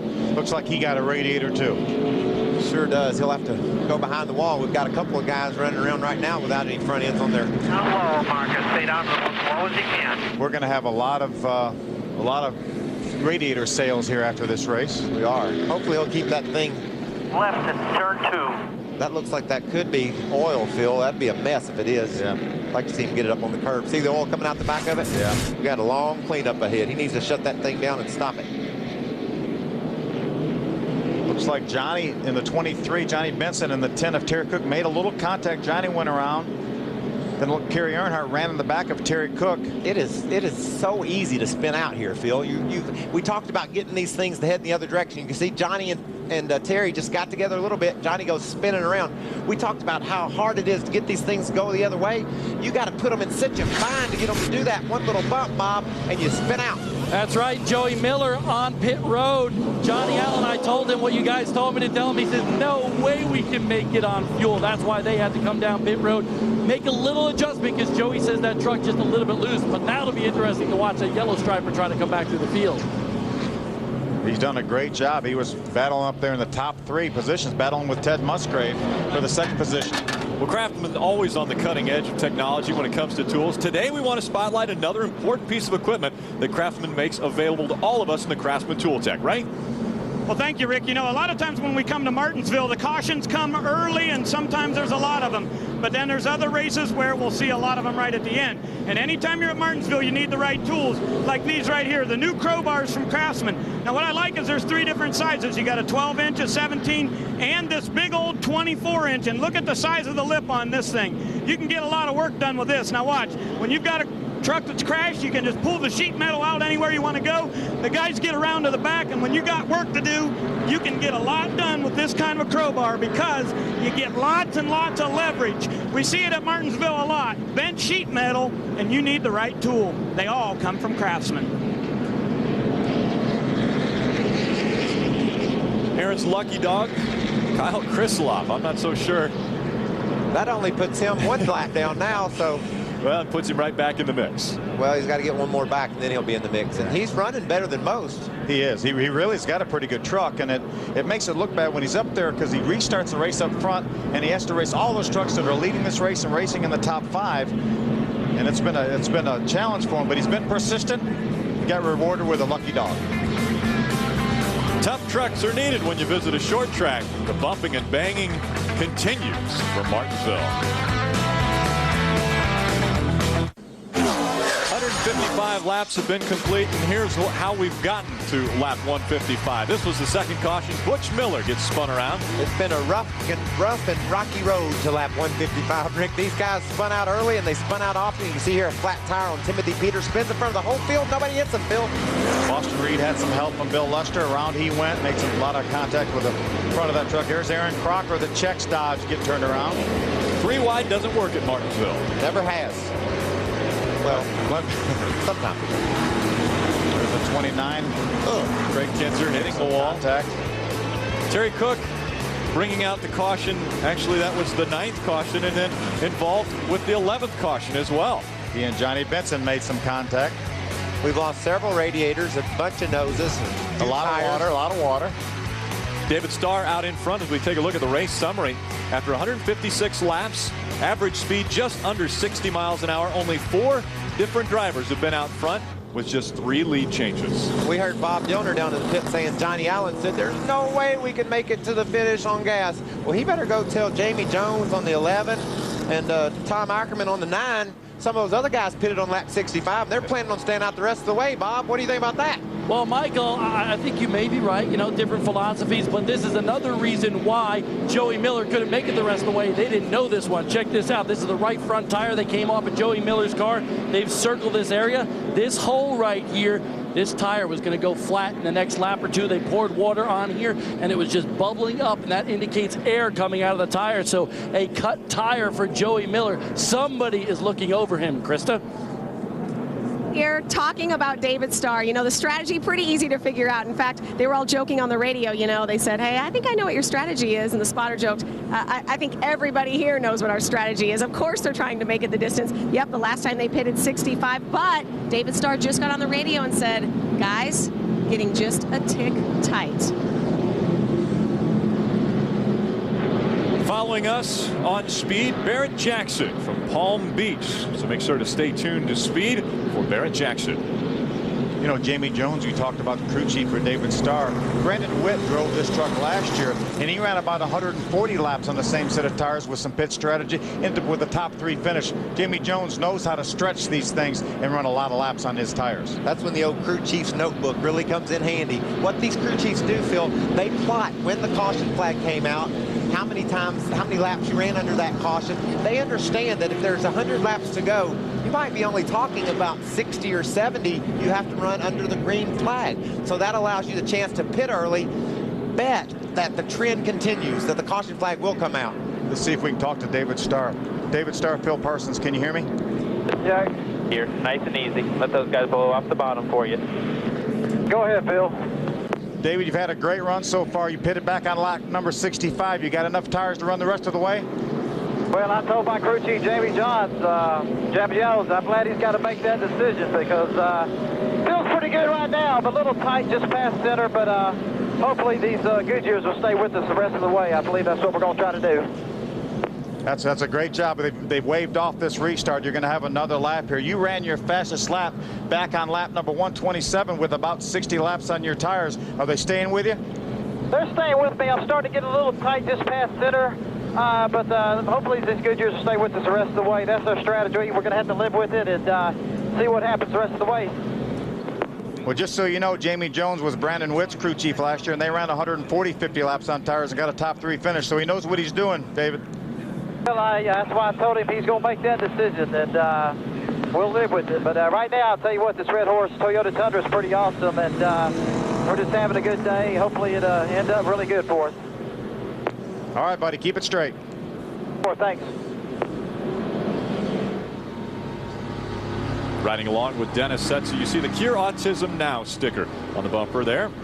Again, it's National Autism Awareness Month as we break into April, on the 1st of April. You can go to cureautismnow.org to check out more information on Cure Autism Now. And when Hermie Sadler runs the Aaron's Dream Machine in the Cup Series, he always has the Cure Autism Now logo on his car, and does a very good job of creating awareness for autism and raising money to fight autism. Let's see if we can talk to Dennis Setzer before they go back. Dennis Setzer, Phil Parsons, can you hear me? Dennis, Phil Parsons, you got me? Loud and clear, Phil. All right, buddy, you got to restart this lap real quick now. You got enough truck to get up there and pass those guys? Our Silverado is pretty good out here by itself. It's hard to get by. So many good trucks here this series now, but these guys gave us a great Silverado day and having a fun time. All right, you've gave us some great pictures here with the Cure Autism Now. Flex Field Chevrolet, go green now. Thank you, buddy. You, Phil. Appreciate it, man. Dennis Setzer currently running in the 12th position as we restart. David Starr tries to hold off Ted Musgrave. Musgrave making contact early as they make it into 1 and 2. Wow. David beats him off the corner. That was critical. And then another question is, what damage? Look at Timothy Peters dive on the inside of Crafton. What damage was done to the right front corner? Oh, here goes Timothy Peters. Right in front of the whole pack. Mark Martin slips by. Caution comes out. That's number 12, by the way. The record for cautions at Martinsville in the Truck Series, 15. Oh, we'll get there. We still have a lot of laps to go. And these cautions are friends of David Starr's. He did not get a good restart there, Phil. And, You're going to want him on pit road no matter what. And Ted Musgrave is on the same pit stretch. Get a look at it right. He's on the inside of Matt Crafton. That's a battle for the 3rd position. He loses that truck, runs up, bumps into Matt Crafton, cannot control it, turns around. Now the truck's going everywhere. Mike Bliss got a little damage. He made some contact with Aaron Crocker in the 98 truck. See if we can take another look at it. You see Timothy on the bottom. He's going to get a little bit loose, have to chase his truck up the hill, Michael. You saw him dive in there way harder than he should have, Phil. He committed to go on the inside of the 88. He was in over his head from the beginning. Didn't have a prayer of making that corner. Now, I think back to the first year we did this. Carl Edwards had the same problems on this racetrack. Going in a little hard, got into the curve, couldn't handle it, got bumped into him. This is Mark Martin. Being in front of us. Look here, Starr doesn't get a great start, Phil. Ted dives on the inside of him. Instead of David letting him go, he just decides he'll cut him off. And then Ted said, I ain't having that. I'm going in this corner on the inside of you. But David just kept pitching Ted off and pitching him off, and he was able to hold him off. It worked for him. That could be a race-saving move there. But we've got a lot of guys with fresher tires in those 2 trucks right behind them. We've got Martin back in the 8th position. Clint Boyer, who led so much of this race, back in 9th. Todd Bodine in 10th. Dennis Setzer back in 11th. You got a lot of good trucks back there with fresher tires. And you know, it's worked perfectly for Mark Martin, Clint Boyer. Clint got spun out. I told you could have 1 strike before halfway. He's had his strike. Obviously, anybody that gets a strike now is in trouble. But Mark's strategy was to pit a little bit before everyone else, ride it out until we can get back to the front. He's poised now. He's running in 8th position. He's poised to finish in the front. We've got a new lucky dog, or actually not a new lucky dog, but Robert Richardson will get his 2nd lucky dog. He will be the recipient of the lucky dog. A 2nd time for him. We've had Kerry Earnhardt get 2 lucky dogs, and now Robert Richardson gets his 2nd Aaron's lucky dog. I like that award. Ray Dunlap. Well, you guys were talking about Mark Martin back there. He just came on the radio a bit ago and says, guys, I'm done saving the brakes. It's time to work my way to the front. Now, I want to tell you a little bit about their strategy throughout the day. What Mark does is he adds a couple of rounds of rear brake to the truck when he has fresh tires on there. Helps it handle a little bit, but as the run goes on, he'll take a couple of those rounds back out, and it makes that truck handle pretty well for him. He's happy with it, but he has been saving brakes. But right now, with all these cautions coming, he knows it's time to go. Bob? Well, Ray, 2 spots behind Mark Martin is his points rival, Todd Bodine. And right now, Todd Bodine running that Lumber Liquidators truck without power steering, boys. You think Todd's going to have some muscles after this show or what? He'll have some sore arms. I promise you that. That's not good. You watch him there trying to work the wheel. He's got both hands trying to get it. Watch how quickly it goes, Phil. It turns back to the left pretty easily, but when you have to turn it back to the right, that's when you're going against the grain. These trucks have the front end set where they will turn left almost on their own, but turning back right is very, very difficult. Some guys having good runs today.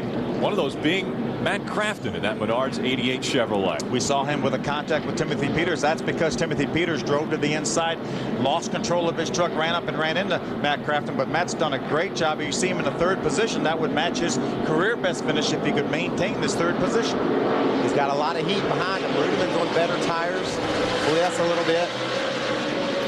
Good runs. The top 10 have David Starr, Ted Musgrave, Matt Crafton, David Rudeman, Mike Bliss, Brendan Gaughan with a good run, David Reagan, Mark Martin, Clint Boyer, and Todd Bodine are your top 10. You know, Brendan Gaughan in the 77 Orleans Dodge had one of the best trucks in practice. This is by far his best effort here at Martinsville. Admittedly, he does not like this racetrack, but he was very, very good. You see him 26 spots, started back in the 32nd position, all the way up to 6th right now, looking for a great run. And he's not on any weird pit strategy, Phil. He pitted on lap 103, so he's right in the ballpark when Mark Martin and some of our other top trucks have pitted. So Brendan just has a stout truck to be able to run the top 10 as well as he has today, starting so far back. We've talked about the Dodgers struggling all year with their aerodynamics on those speedways. Aerodynamics aren't that important here. He saw a little bump with the 50 of David Reagan right there. Aerodynamics not as important as they're on a high-speed racetrack. The Dodgers feel like they're on equal footing here. Bob, what's going on with Brendan? Right now, Brendan Gaughan, that truck not turning exactly how he wants it. Truck a little bit tight right now, but Brendan said, you know what? I want a good run here because I just plain don't like this track, and I would love to say that I've come out of here with a darn good finish.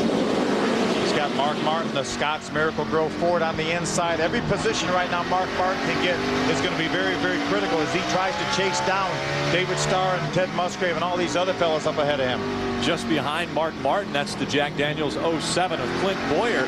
We saw Clint Boyer get spun around, but he, with only that one strike, has been able to work his way back up toward the front.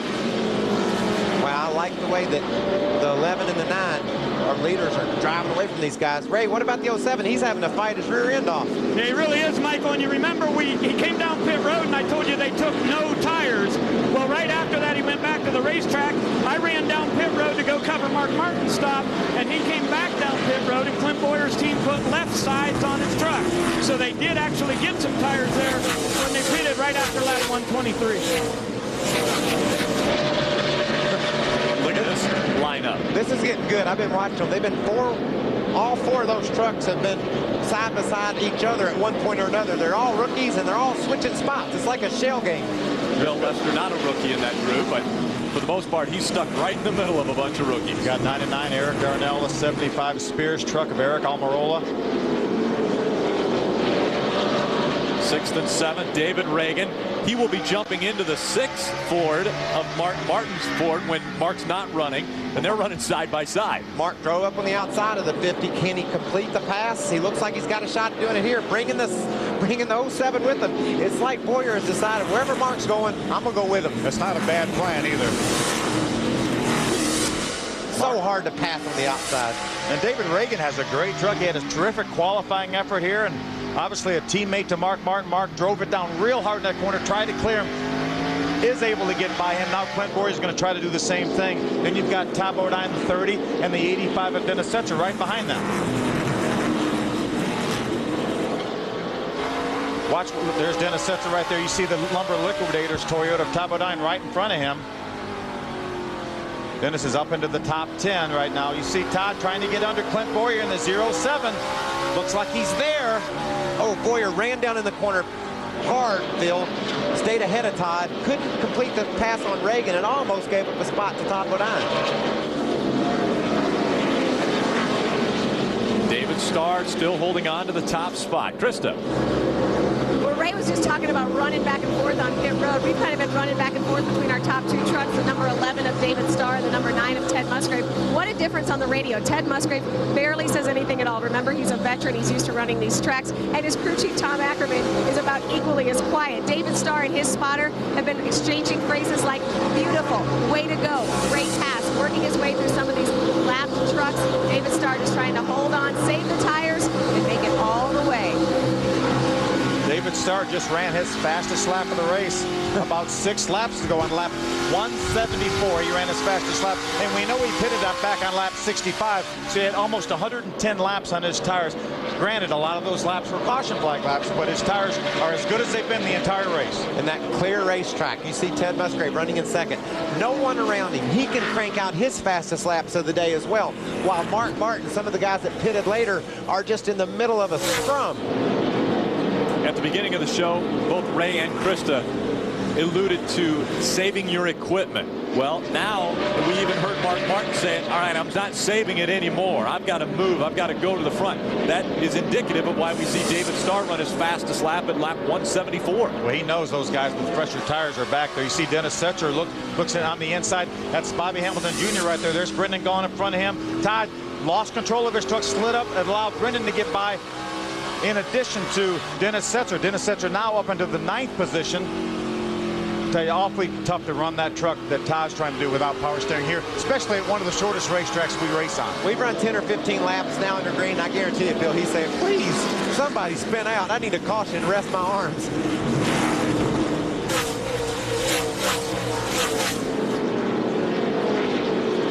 Bobby Hamilton did there. Ron Hornaday, the 33 truck.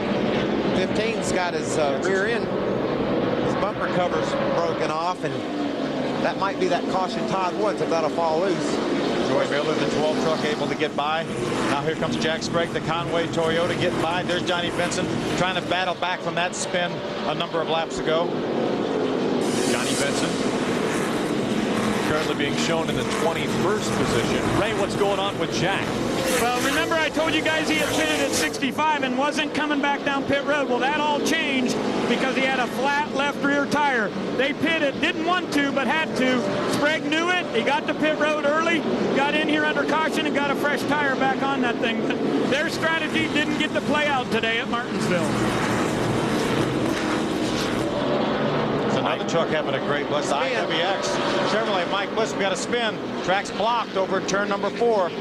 Craig Kinzer again having problems keeping the 29 Chevrolet pointed the right direction. David Reagan, who was having such a great run, is involved also. You see him on the inside, the 50 truck. Looked like the 50 got down on the inside of the 29 and caught it late, but it looked like maybe the 50 got loose on the bottom. And that was a traffic jam in turn 4. Hose coming off, or it looking like it came off of breaks 29. Hose more than likely. That's the Ginn Clubs and Resort, number 29 for Morgan Dollar Motorsports.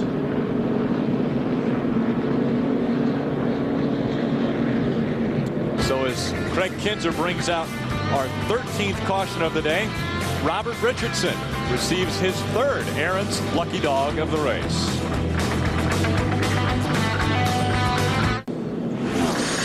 The NASCAR Craftsman Truck Series on Speed is presented by Valvoline. Tested on the track, trusted on the road, and brought to you in part by Toyota. Choose any direction as long as it's forward. Toyota, moving forward. You know, we talk about this race normally getting 65, 70 laps of cautions. Well, we've already had 67 laps of cautions right now. Bob, what's going on with Mike Skinner in the 5 truck? Well, Mike Skinner is one of those guys not very happy to get this most recent caution. And that's because he's having transmission problems. He was near the top 5 early in the race. He's lost second gear completely in that truck, and he feels the entire transmission may be going on that truck. Right? Hey, Bob, I was talking about Jack Sprague. Believe it or not, he had to come back down pit road here while we were under caution. He said it just really felt like there was not even a tire on the left rear. He said it was the weirdest thing he'd ever felt.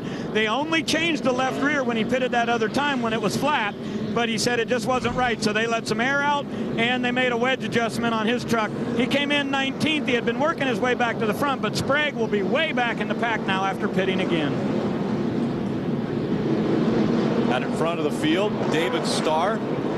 This is his first time that he's ever led at Martinsville, and it's his 10th race at Martinsville. So David Starr has been here a few times and looking very strong in this race. Yeah, David's had a much stronger career on the super speedways than he has the short tracks, but this is by far his best effort in his career on a short track. Ted Musgrave just behind David Starr. We'll see if they have the same problems getting restarted as they did last time. Looks like David Starr had a better start this time. Ted Musgrave's going to stay back in line. Yeah, much better restart for David Starr. And the good thing for Ted Musgrave is he was able to clear the lap truck of Aaron Crocker to follow David Starr right into turn number 1. Matt Crafton makes his way around her. They see Mark's trapped down on the bottom here, Phil. He has to be careful with this traffic. Aaron Crocker's down on the bottom. He doesn't want to get hemmed in.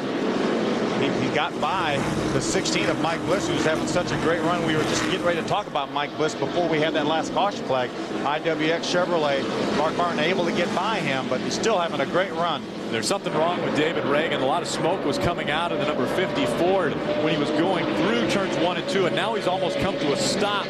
Oh, he made it down pit road as he did a hard left turn before he got to turn 3, made it onto pit road. So I heard him say that it blew up. So spin in turn 2. Got trouble. Eric Almirola in that Spears Manufacturing 75 Chevrolet getting spun around. Boy, don't you know that David Starr is loving these caution flags. Every time we run a lap under caution, that's one less lap that he has to put on those tires. But Ted Musgrave is in exactly the same boat. They both pitted back on lap number 65. Plus, if there was any question about fuel mileage, Michael, that's given them some better opportunity to save some fuel. Well, this truck right now, he's riding around running 55-second laps, Phil, instead of 20-second laps. So it's 3 times easier on the tires to make a caution flag lap than it is a green flag lap. It's not a factor. Yesterday, I was talking to some of the Toyota execs yesterday afternoon. They said the 11 truck was the fastest truck on average during practice yesterday. So I thought, well, today it's hotter, it's different. How will that relate? Conditions are cooling off. We run this race late in the afternoon. These are ideal conditions for him to perform well, and he's doing just that.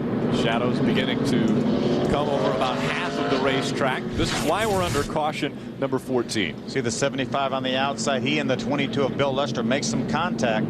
Bill's been down on the inside of a couple people and felt like they should have given him the turn, but Eric disagreed, and therefore we're under our latest caution. 14 cautions have taken place at Martinsville. The Aaron's lucky dog goes to Kyle Krisaloff again. Puts him back on the lead lap. He's fought all day long, got back on the lead lap. You're watching the NASCAR Craftsman Truck Series on Speed. Wednesday night on Speed, don't miss an all-new paints. The showdown between imports as a Honda Civic takes on a Mazda RX-7. Watch as Ego's pride and titles go on the line. Catch back-to-back episodes of Pinks Wednesday night starting at 9 exclusively on Speed. Red flag has come out at Martinsville as they are going to clean the track, make sure that there is no debris or any type of chemicals, moisture, anything on the track. They are passing out water to the drivers, so they've stopped the trucks on the backstretch. See the sweeper out on the racetrack. There's been a lot of speedy drive put down on this racetrack, and they're trying to get some of that up. We were talking to Dennis Setzer before one of the restarts, and we had to cut him a little bit short. Let's see if we can raise him back on the radio. Dennis Setzer, Phil Parsons, can you hear me? Clear, Phil. Sounds good, ma'am. Dennis, we didn't get a chance to talk to you long here, but we see you've got Cure Autism now on your truck here. Tell us a little bit about that. Chevrolet's been a big supporter of the Cure Autism Now Foundation. It's a really good foundation, and April is is Autism Month right there. So they'd like to use our Silverado, our 85 Silverado, to kind of make people aware of that, and support that at your local places or anything like that. But appreciate all Chevrolet does for the Autism Foundation. It's a really great program. Dennis, you've had a great run. You're up into 8th now. You know what it takes to win at this racetrack. You're the only 2-time winner. You got enough to get by these other 7 trucks? so. You know, I was thinking if we can just get a couple moves right here. They filled up our Flex Fuel Silverado right there with some fuel a little bit ago, and I think we're ready to go. All right, Dennis, have a good one. Good luck, buddy. Appreciate you guys. This one of the problems that Dennis will have, Rick, in winning this race is that truck he's sitting beside is Clint Boyer, and the one right in front of him is Mark Martin. That's been two of the fastest trucks all day long. He's got to get around the two of them to get to the front. Let's see if we can call Mark up and ask him if he thinks he's poised to take this win today. Hey, Mark, it's Michael Waltrip up in the speed booth. You got a minute? Hey, Mikey. Well, your strategy looks like it has worked perfectly. Are you poised to go up there and take another win, or what's your thinking now as you sit idle on the back stretch? Well, we've got a shot at it. You know, the Scott's F-150 here has been a real strong truck today, but actually, I don't think we really realized that there was going to be this many cautions, and so you know, we got our hands full here. Got a good truck. I've got a good shot at it, but as you know, passing four of these guys is going to be a challenge, and I look forward to it. Truck's good, and we're having a lot of fun here today. I want to thank Mike Beam and all the guys on the Scott's team. Well, you got it. You just did. I'm sure they're listening. Good luck, Mark, as you finish up this deal, and hope it goes good. In fact, we got Ray Dunlap down there with Mike Beam. Ray? Yeah, and Michael, you know, Mike and I were just talking here. He asked me, when did those guys up front pit? And guess what? They pitted on 65. Now, you had the plan of a two-stop race. Would you stick with that now, seeing what you've seen so far? Well, I would right now, Ray. You know, looking at the tire wear yesterday, I know it got a little bit better, but just, you know, 200-lap race, you know, you can do it on one stop, but I just didn't feel like we'd have enough tire here at the end to do it. But I wanted to stop early enough to get some track position here at the end, and I think it'll work out because, you know, we stopped later. You know, if we have enough tire here, but, you know, Mark's doing a good job, and these guys on his Scott's team, you know, they're just awesome. And like Mark said, we're having a lot of fun, and it's a brand new truck, and we kind of miss the setup here. Like I said, I really keep forgetting about how many cautions they have here, and like a dummy, I should have remembered that because last fall that's what helped Ricky win the race and Todd run second. So, but I thought, you know, that was too early to stop. So we'll see. But we're in a good spot here, and you know, when you got Mark Martin, that's really a good. I think that may be the great equalizer. I think so. So we'll see. You know, like I tell a lot of these guys take care of themselves, but you know, Star and, you know, Ted, Matt, and Rudelman there, they're all good drivers and racers, and everybody just keeps their nose clean. I hope we can run because we're really set up to run 50 laps, you know, and if we can go green and keep the brakes on it, you know, we'll have a good day. Okay, well, we're going to look forward to watching it. We'll see. Mark Martin's been the man so far in 06. We'll see if he can get her done. You know, Mike Beam said he couldn't remember about all the cautions here. I bet the fans at home won't forget how many Aaron's lucky dogs they had today. Aaron's pretty smart. David Starr's led 69 laps today. We'll see if he can lead the most important lap, and that's the final one. Speed's coverage of the NASCAR Craftsman Truck Series is brought to you by Craftsman. Craftsman tools are the official tools of NASCAR. Craftsman at Sears.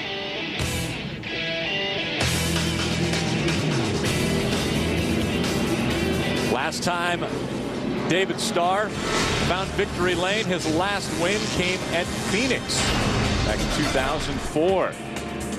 That was his second win of the year and his most recent victory, so it's been almost a year and a half for David Starr, but he'd love to put that number 11 Toyota in victory lane here. Chris DeVota standing by with his crew chief. Up on the Red Horse Racing pit box, and you about need a horse to get up here. Jamie Jones has a great view of this track. Right now you have a great view of your driver, but that red flag is not what you wanted to see as you kind of grin at me. No, not right now, but the Toyota Tundra Red Horse Racing truck is really doing good. Goodyear's brought a real good tire, and David's doing a good job, and everybody at TRD's done a great job for us. And are you a little surprised that you guys have clicked this soon in the season with a new driver? A little bit, but David's such a veteran. He's doing a good job for us, and I've been around for a while, so we work pretty good together. Two veterans. What about fuel? I know you've been trying to save the tires. Fuel going to be an issue at all? Fuel, we're all right. We probably go about 286, 287. There you go. That's our crew chief up here in the pit box. Bob, what have you got? Well, Krista, the boys in the booth have been playing Monday morning quarterback, so to speak, for a lot of the crew chiefs and their pit strategy down here. Johnny Allen, your driver, Joey Miller's 17th right now. You've actually been second-guessing your pit strategy a little bit, too. Yeah, we gambled and took a different strategy than some of them, and it cost us here. But fortunately, we had a flat tire when we did pit, so it was a good call then at the time. But we got a good truck. Just survive, hang on here to the end, and maybe the Curbs Records Toyota Tundra will get up there closer to the front. Look at that, Michael. He's getting good at sponsor additions to that little speech, just like you. Yeah, Daryl has one of those schools like I got with the Napa kids that he puts everybody through. He makes sure they all know who's doing what not. What sponsor to mention and when? I think Johnny is second-guessing the fact that he thought he definitely couldn't make it on fuel. He couldn't run it from lap 65 to the end of the race. But now, obviously, with all these caution flags, and he knows there's 2 Toyotas out front that are certainly planning on running the distance. So I think that's what he may be second-guessing. But he did have a flat tire, so it worked out well. That's exactly what I was thinking. You can't second-guess yourself too many times in this business, Phil. You go crazy. Well, immediately following this race, live coverage of the Barrett-Jackson Collector Car Auction from Palm Beach. So stay tuned. Again, right after this race is concluded, we'll go to the Barrett-Jackson Collector Car Auction. Bob, what's going on down there? Well, I just want to actually update you as we go green here. Johnny Allen not second-guessing coming in when he did, but he knew that he couldn't make it on lap 65 to the end. He thought he should have came in a little bit earlier, boys. Coming out of 4, green flag flies. We're back to racing in Martinsville. Good restart by David Starr and Ted Musgrave. Both of those trucks cleared the lap truck of Aaron Crocker. Matt Crafton now trying to work his way by Aaron Crocker. Brings the 17 of David Ruderman with him. And there comes Mark Martin. He's worked his way all the way to the top 5 in his Scott's Ford. Laps are ticking down now, so time is of the essence for Mark to make his move if he wants to make it 3 wins in the 2006 season. He's got better tires than everyone ahead of him, Rick. He's sitting in a good spot right now, but man, we've seen Starr run some fast laps here late in the going. David Starr's truck is obviously set up for these late afternoon conditions with a little cooler track temperatures. What he would probably like to see is about 45 more laps of green flag racing, because if Mark is able to clear trucks and get to his back bumper and there be a caution late in the going, boy, it's going to be hard for him to hold him off. But if he can build a big lead like he's doing right now while Mark tries to race through traffic, that could be his best shot to win. If it takes Mark a few laps to get by, as you see him, he's not even right up on the 17 truck of David Ruderman. As some of the guys have mentioned, Goodyear's got such a good tire here. It doesn't matter if you've got 100 laps in your tires, 30 laps in your tires, or even more. These tires are lasting a long time and running some very, very fast speeds with a lot of laps on them. Good tussle right there. There's a 12 of Joey Miller. There's Ron Hornaday, the 33 Chevrolet from Kevin Harvick's shop. And there's Johnny Benson in the Bill Davis Toyota, the 23. These guys are really working one another over, Phil. Getting a little antsy here late in the going. When you're running 17th and you've been in the top 5, you got to say, let's go. Rubbin's racing right here. Look at Bobby East. Watch him pass 3 trucks in that one corner right there. We saw some contact. He took advantage of it, went by 3 trucks. And Bobby East is on the lead lap, and he's running 15th right now. Oh, he's 6th and 7th. Mike Bliss in the number 16. Clint Boyer in the 07. Clint Boyer, one of the trucks that has been up front. He led the most laps so far in 84 laps. Now David Starr closing in on that. This will be the 80th lap that David Starr has led. And I bet you Mark Martin's thinking, when am I going to start catching these guys? My tires are better. How come I'm not outrunning them? When are my new tires going to make that difference that I need? You see Dennis Setzer took a look to the inside of Clint Boyer. The Flex Fuel Chevrolet for Dennis Setzer. He knows it's time to go. We've only got 41 laps to go. They've got to go now. And that was as optimistic as we've heard Mark in a long time, sitting in that truck over there in 4th place. Exhaust almost falling off the 23 of Johnny Benson. I think that's going to bring a black flag for Johnny Benson. That could be a dangerous situation if those tailpipes come off. It could blow out his left rear tire because he's obviously going to have to run over it. But I'd say, yeah, NASCAR's going to black flag him right now, we're hearing. So Johnny Benson will have to bring the number 23 Toyota down pit road. David Starr with his number 11 Toyota, Red Horse Racing Toyota, running extremely well just in front of Ted Musgrave. He's running very competitive laps. The top 6 trucks ran within about 6/100ths of a second of each other that time. And it was their fastest laps of the race so far. Unbelievable the pace these guys are able to set right here late in the going. Mark Martin is all over David Rudeman, about a straightaway behind our leader. You see the two battling there and down into turn 3. Watch Mark close on him in the center of the turn, and then Rudeman's able to get on the gas a little bit sooner and squirt away on the straightaway. Yeah, David able to keep his truck right on the bottom of the racetrack. If he was to overdrive this corner, slide up in the center, that would open the bottom for Mark, and it would be away he went. And any time you have that much heat on you, lap after lap after lap, you're eventually going to slip, and the hole opens. If you can't get away from a guy, the guy will eventually pass you. 36 laps to go.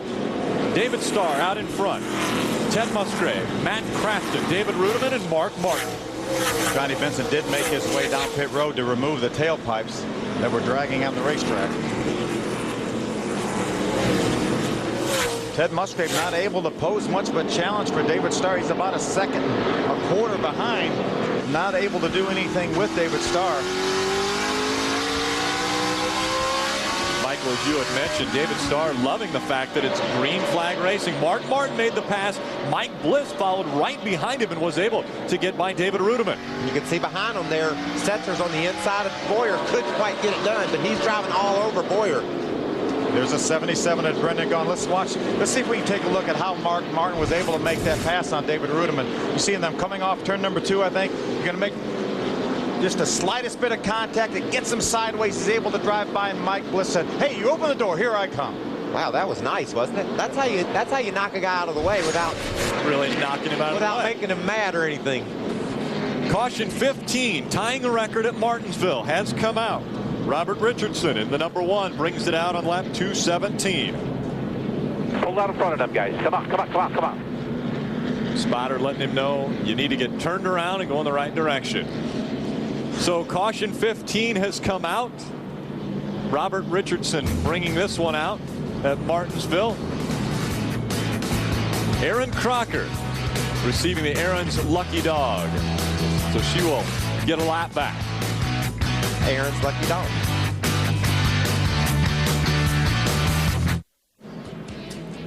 Welcome back to the Kroger 250 presented on speed by Valvoline. Rick Allen, Phil Parsons, Michael Waltrip up in the booth, Chris Devoto, Ray Dunlap, Bob Dillner down on pit road.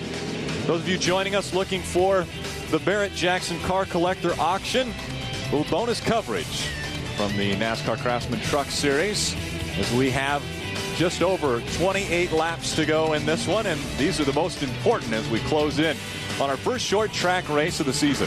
A record number of cautions today. Ties it. Well, and when you throw in the red flag, that's the tiebreaker. That's right. We've had a little bit of everything today, Phil. They've run over each other early and often.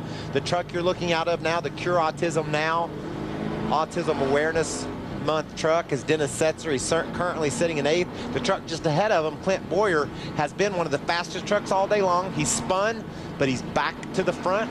We're going green. Green flag flies. It's David Starr out in front of Ted Musgrave, Matt Crafton, Mark Martin, Mike Bliss, your top 5. I think if Ted Musgrave is going to do anything with David Starr, he's going to have to do it really early, because once they run a lap or two, David Starr is able to open that gap up between he and Ted Musgrave.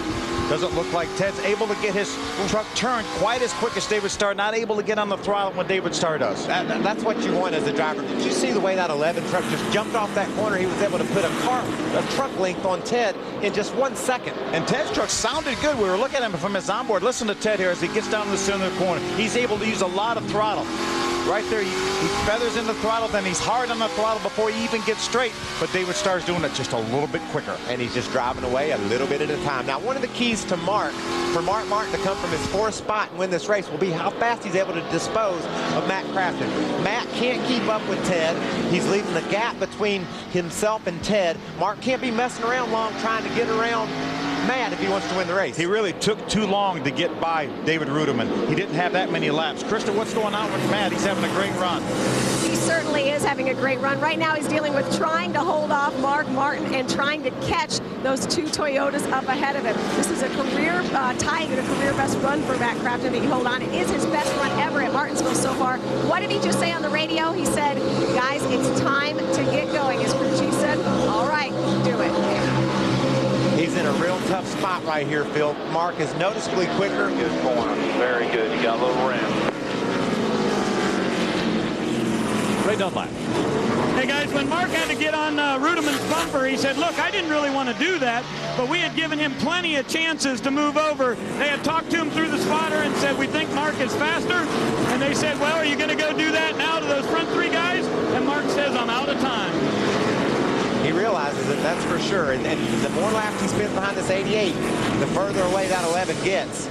If he's not on the 11's bumper when we have a restart with 10 or less to go, he's not going to win the race. I'm not sure that even up that he can beat the David Starr truck. I'm not sure he's as fast as David Starr, but it would be interesting to see him get by the 88 of Matt Crafton and the 9 of Ted Musgrave to see what he can do with him. But David Starr is setting a torrid pace right now. This is 9th and 10th. Clint Boyer, Mike Skinner. A good comeback from Mike Skinner. We heard him complain about his truck early on. He's got a great run going. Moved up into the top 10. Through there. You got to no faster than that through 1 and 2. You're good 3 and 4. You got to wonder if when he spun out and hit the wall, the 07 truck didn't do some sort of damage. He just has fallen off the pace now, Phil. He's not able to run with Setzer, who drove around him. These trucks are very sensitive. You can see the left front of that truck is all dented in and messed up. He doesn't have that clean air on the front of his truck all by himself, and now he looks pretty mortal. Pretty mortal, exactly. Brendan Gaughan, the 77 Orleans Dodge, was also able to get by Clint Boyer in the 07 truck. Gaughan being shown in 8th position now as Boyer back in 9th. Dennis Setzer on the back bumper of David Rudiman in his Toyota. That's a battle for the 6th position. This is another guy that might ought to just roll over out of Dennis's way. Dennis has caught him from a long way back, and he's driven up on him and quickly. Bob D, what's he saying from inside that truck? He knows he's just about out of time. He's trying to get by and use as much patience as he can, but he's having a tough time keeping himself under control inside that cockpit right now. Dennis Setzer was aggravated with Clint Boyer earlier. Now he's trying to duck underneath the Tundra in front of him, but he's having a tough time, guys. And you know what?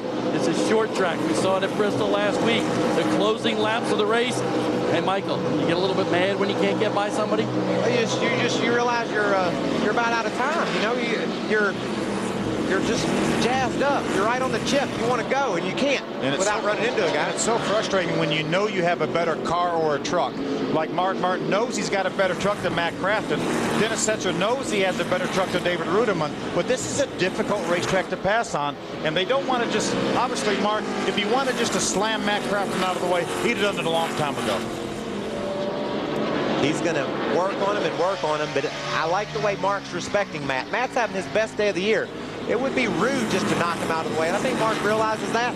If he bumps him like he so meticulously did Rudiman a minute ago and pulls the pass off that way, I think he's okay with it. But he doesn't want to just take a chance on spinning the 88 out. What about Mike Bliss? Oh, we got him. David Rudiman. We heard it. Caution is out. Yeah, I saw that coming. Dennis just was faster than David, and it looked like a recipe for a guy that's in the top 5 in points to maybe just let Dennis go. I don't know if that's what happened, but Dennis was all over the back of David, and maybe it was a situation where he could have avoided that by letting him go. New record at Martinsville in the NASCAR Craftsman Truck Series. 16 cautions have come out today.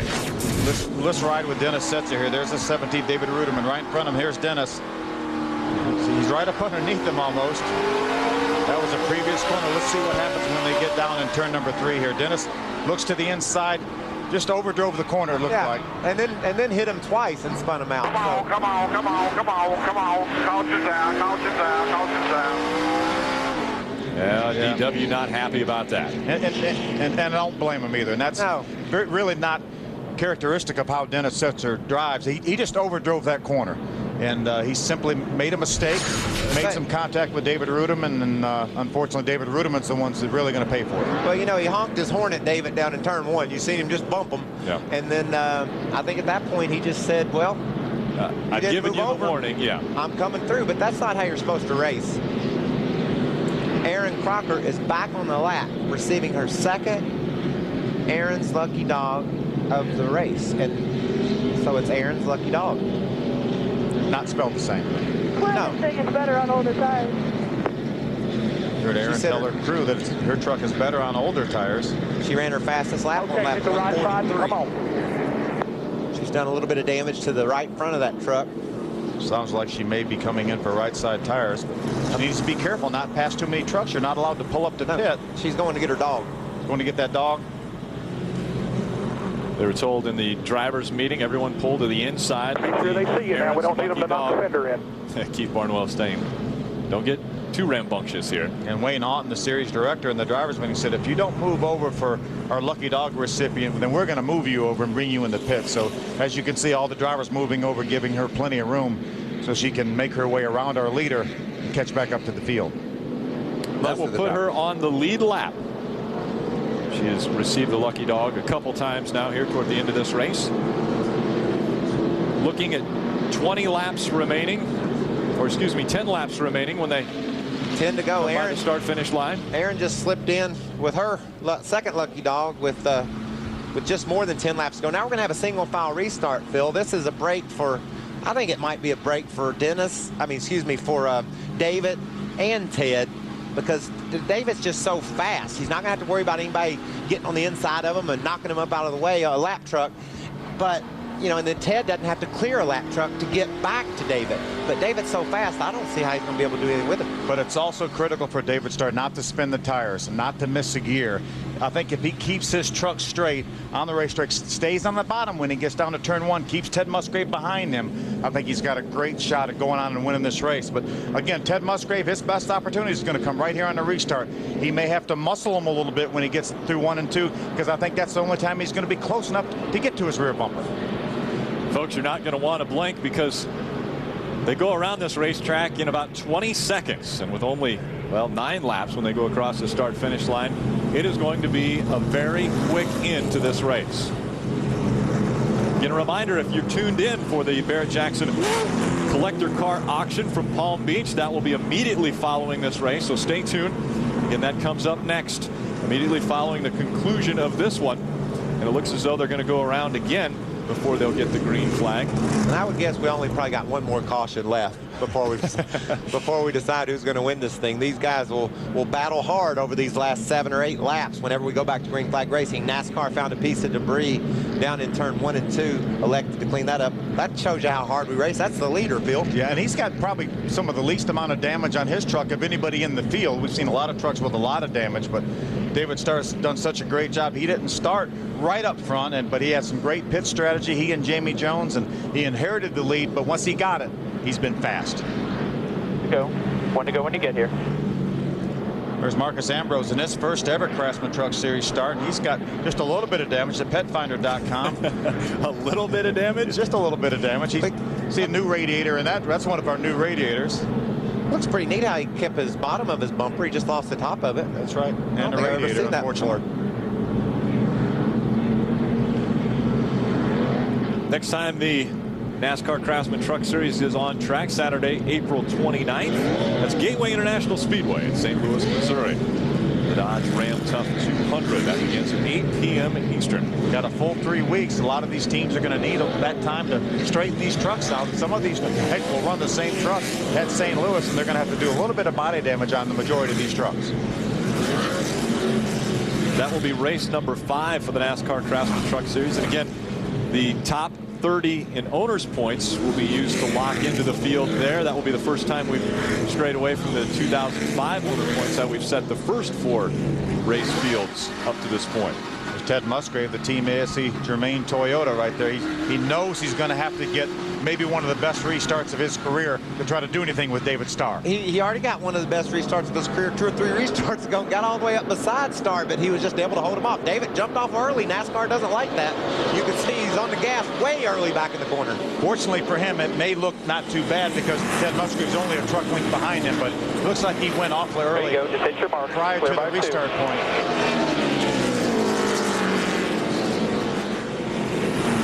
Ted not able to do anything with David right now. Also, Mark Martin looks like he's fighting the steering wheel on his truck, trying to keep up with Matt Crafton. Inside of, got 6 laps to go right now. Coming to 5 to go, clear by 3. David Starr has about 3 truck lengths on Ted Musgrave. He would desperately love for this race to go green the rest of the way. Lap truck should not be an issue. I think he's got a flat tire, the 14 of Rick Crawford. He got up high and he didn't be able to get it back under control. I don't think it's just looks like jump maybe on his tires. Maybe a right rear tire or something like that going down. He knows he's got a problem somewhere. David Starr, 2 truck length lead over Ted Musgrave as he goes across the start-finish line. 4 laps of racing to go. I don't think Ted's going to be able to do anything with him if this race goes green the rest of the way. But we've had 3 races and 3 green-white checkers this year. Watch your 14 up here in front of you, turn 4. This would be the down low when you get there, nice and easy. Without a green-white checkered, if we get it, Mark Martin still trying to battle with Matt Crafton for that 3rd position. Mike Bliss, the IWX Chevrolet, back in 5th. Problems in front of David Starr. Rick Crawford must have a flat right rear tire as he slid almost into the wall. No caution has come out at this point. We'll see if Rick Crawford can get off of the racetrack. He's having problems in that number 14 Ford.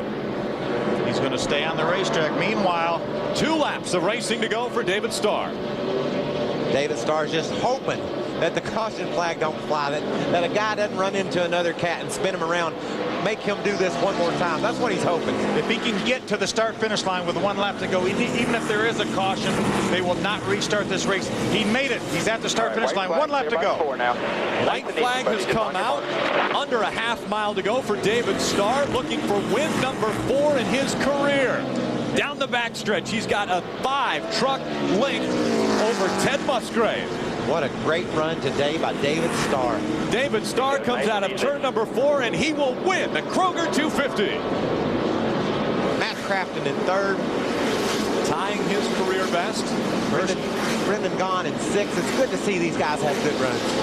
Ted Musgrave with a 2nd place finish. That could move him ahead of his teammate in the point standings. Yeah, we're being showed Todd Bodine back in the 12th position. Mark Martin, our point leader, coming in, finishes 4th with a great effort. I got to hand it to the engineering staff and the guys at Toyota. They said that number 11 truck was the fastest truck on the track in practice yesterday. And darn, they were right. They were on it. Before this win, David Starr's best finish was 8th. That was back in 2002. Now David Starr back in victory lane. Valvoline tested on the track, trusted on the road. Brings you the Valvoline protecting the win moment. This was big. We talked about it, Michael, a restart here. He does not get a good restart. Ted Musgrave, the 9 Team ASC Toyota, is right behind him. He actually gets to jump on him. Watch this move, Phil. He just cuts Ted off and then holds Ted off.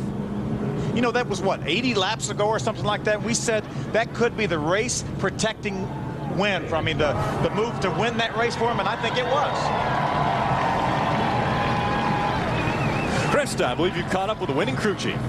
David Starr has climbed out of his winning truck. Yes, we are with the winning crew chief. I know you're excited, and you had to wait out that red flag. How good does this feel, Jamie? It feels great. I'm just happy for Red Horse Racing. Tom DeLoach, Jeff Hammond, all the guys just worked so hard here. We're trying to find a sponsor, and I hope this works out for us. His voice kind of sounds like mine. I think he's lost his, too. We're going to let this crew chief get down and celebrate with his team. Take a look at the final results. David Starr claiming win number 4 in his career. Didn't find victory lane in 2005, but does it in race 4 of 2006. Great run by Matt Crafton. Ties his career best, as you mentioned. Mark Martin, another top 5. Mike Bliss, a great finish in the top 5. And Brendan Gaughan, a good run on a short track here at Martinsville. Good to see Bobby Hamilton Jr. get a top 10 finish in Bobby Hamilton's truck. Tom Bodine struggled all day long, never was a factor. Ruderman spun late and finished 15th.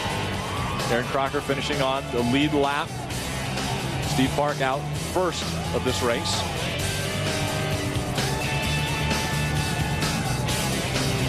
David Starr continues to celebrate right at the start-finish line. The points through 4 races.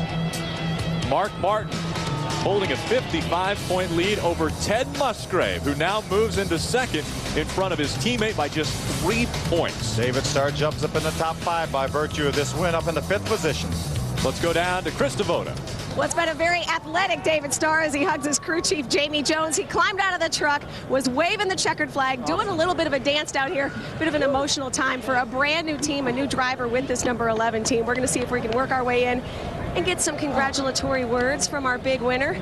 David, do you have anything left to talk to us with? You've been down here doing just about everything. Well, the Toyota Tundra was pretty awesome. Jamie Jones, my crew chief, he was great. And I wanted to win this race bad. Sorry. Obviously an emotional win because it is with a new team, because you had to work so hard for it, and especially to come this early in the season. Well, my little sister had her baby this morning. And that was really cool.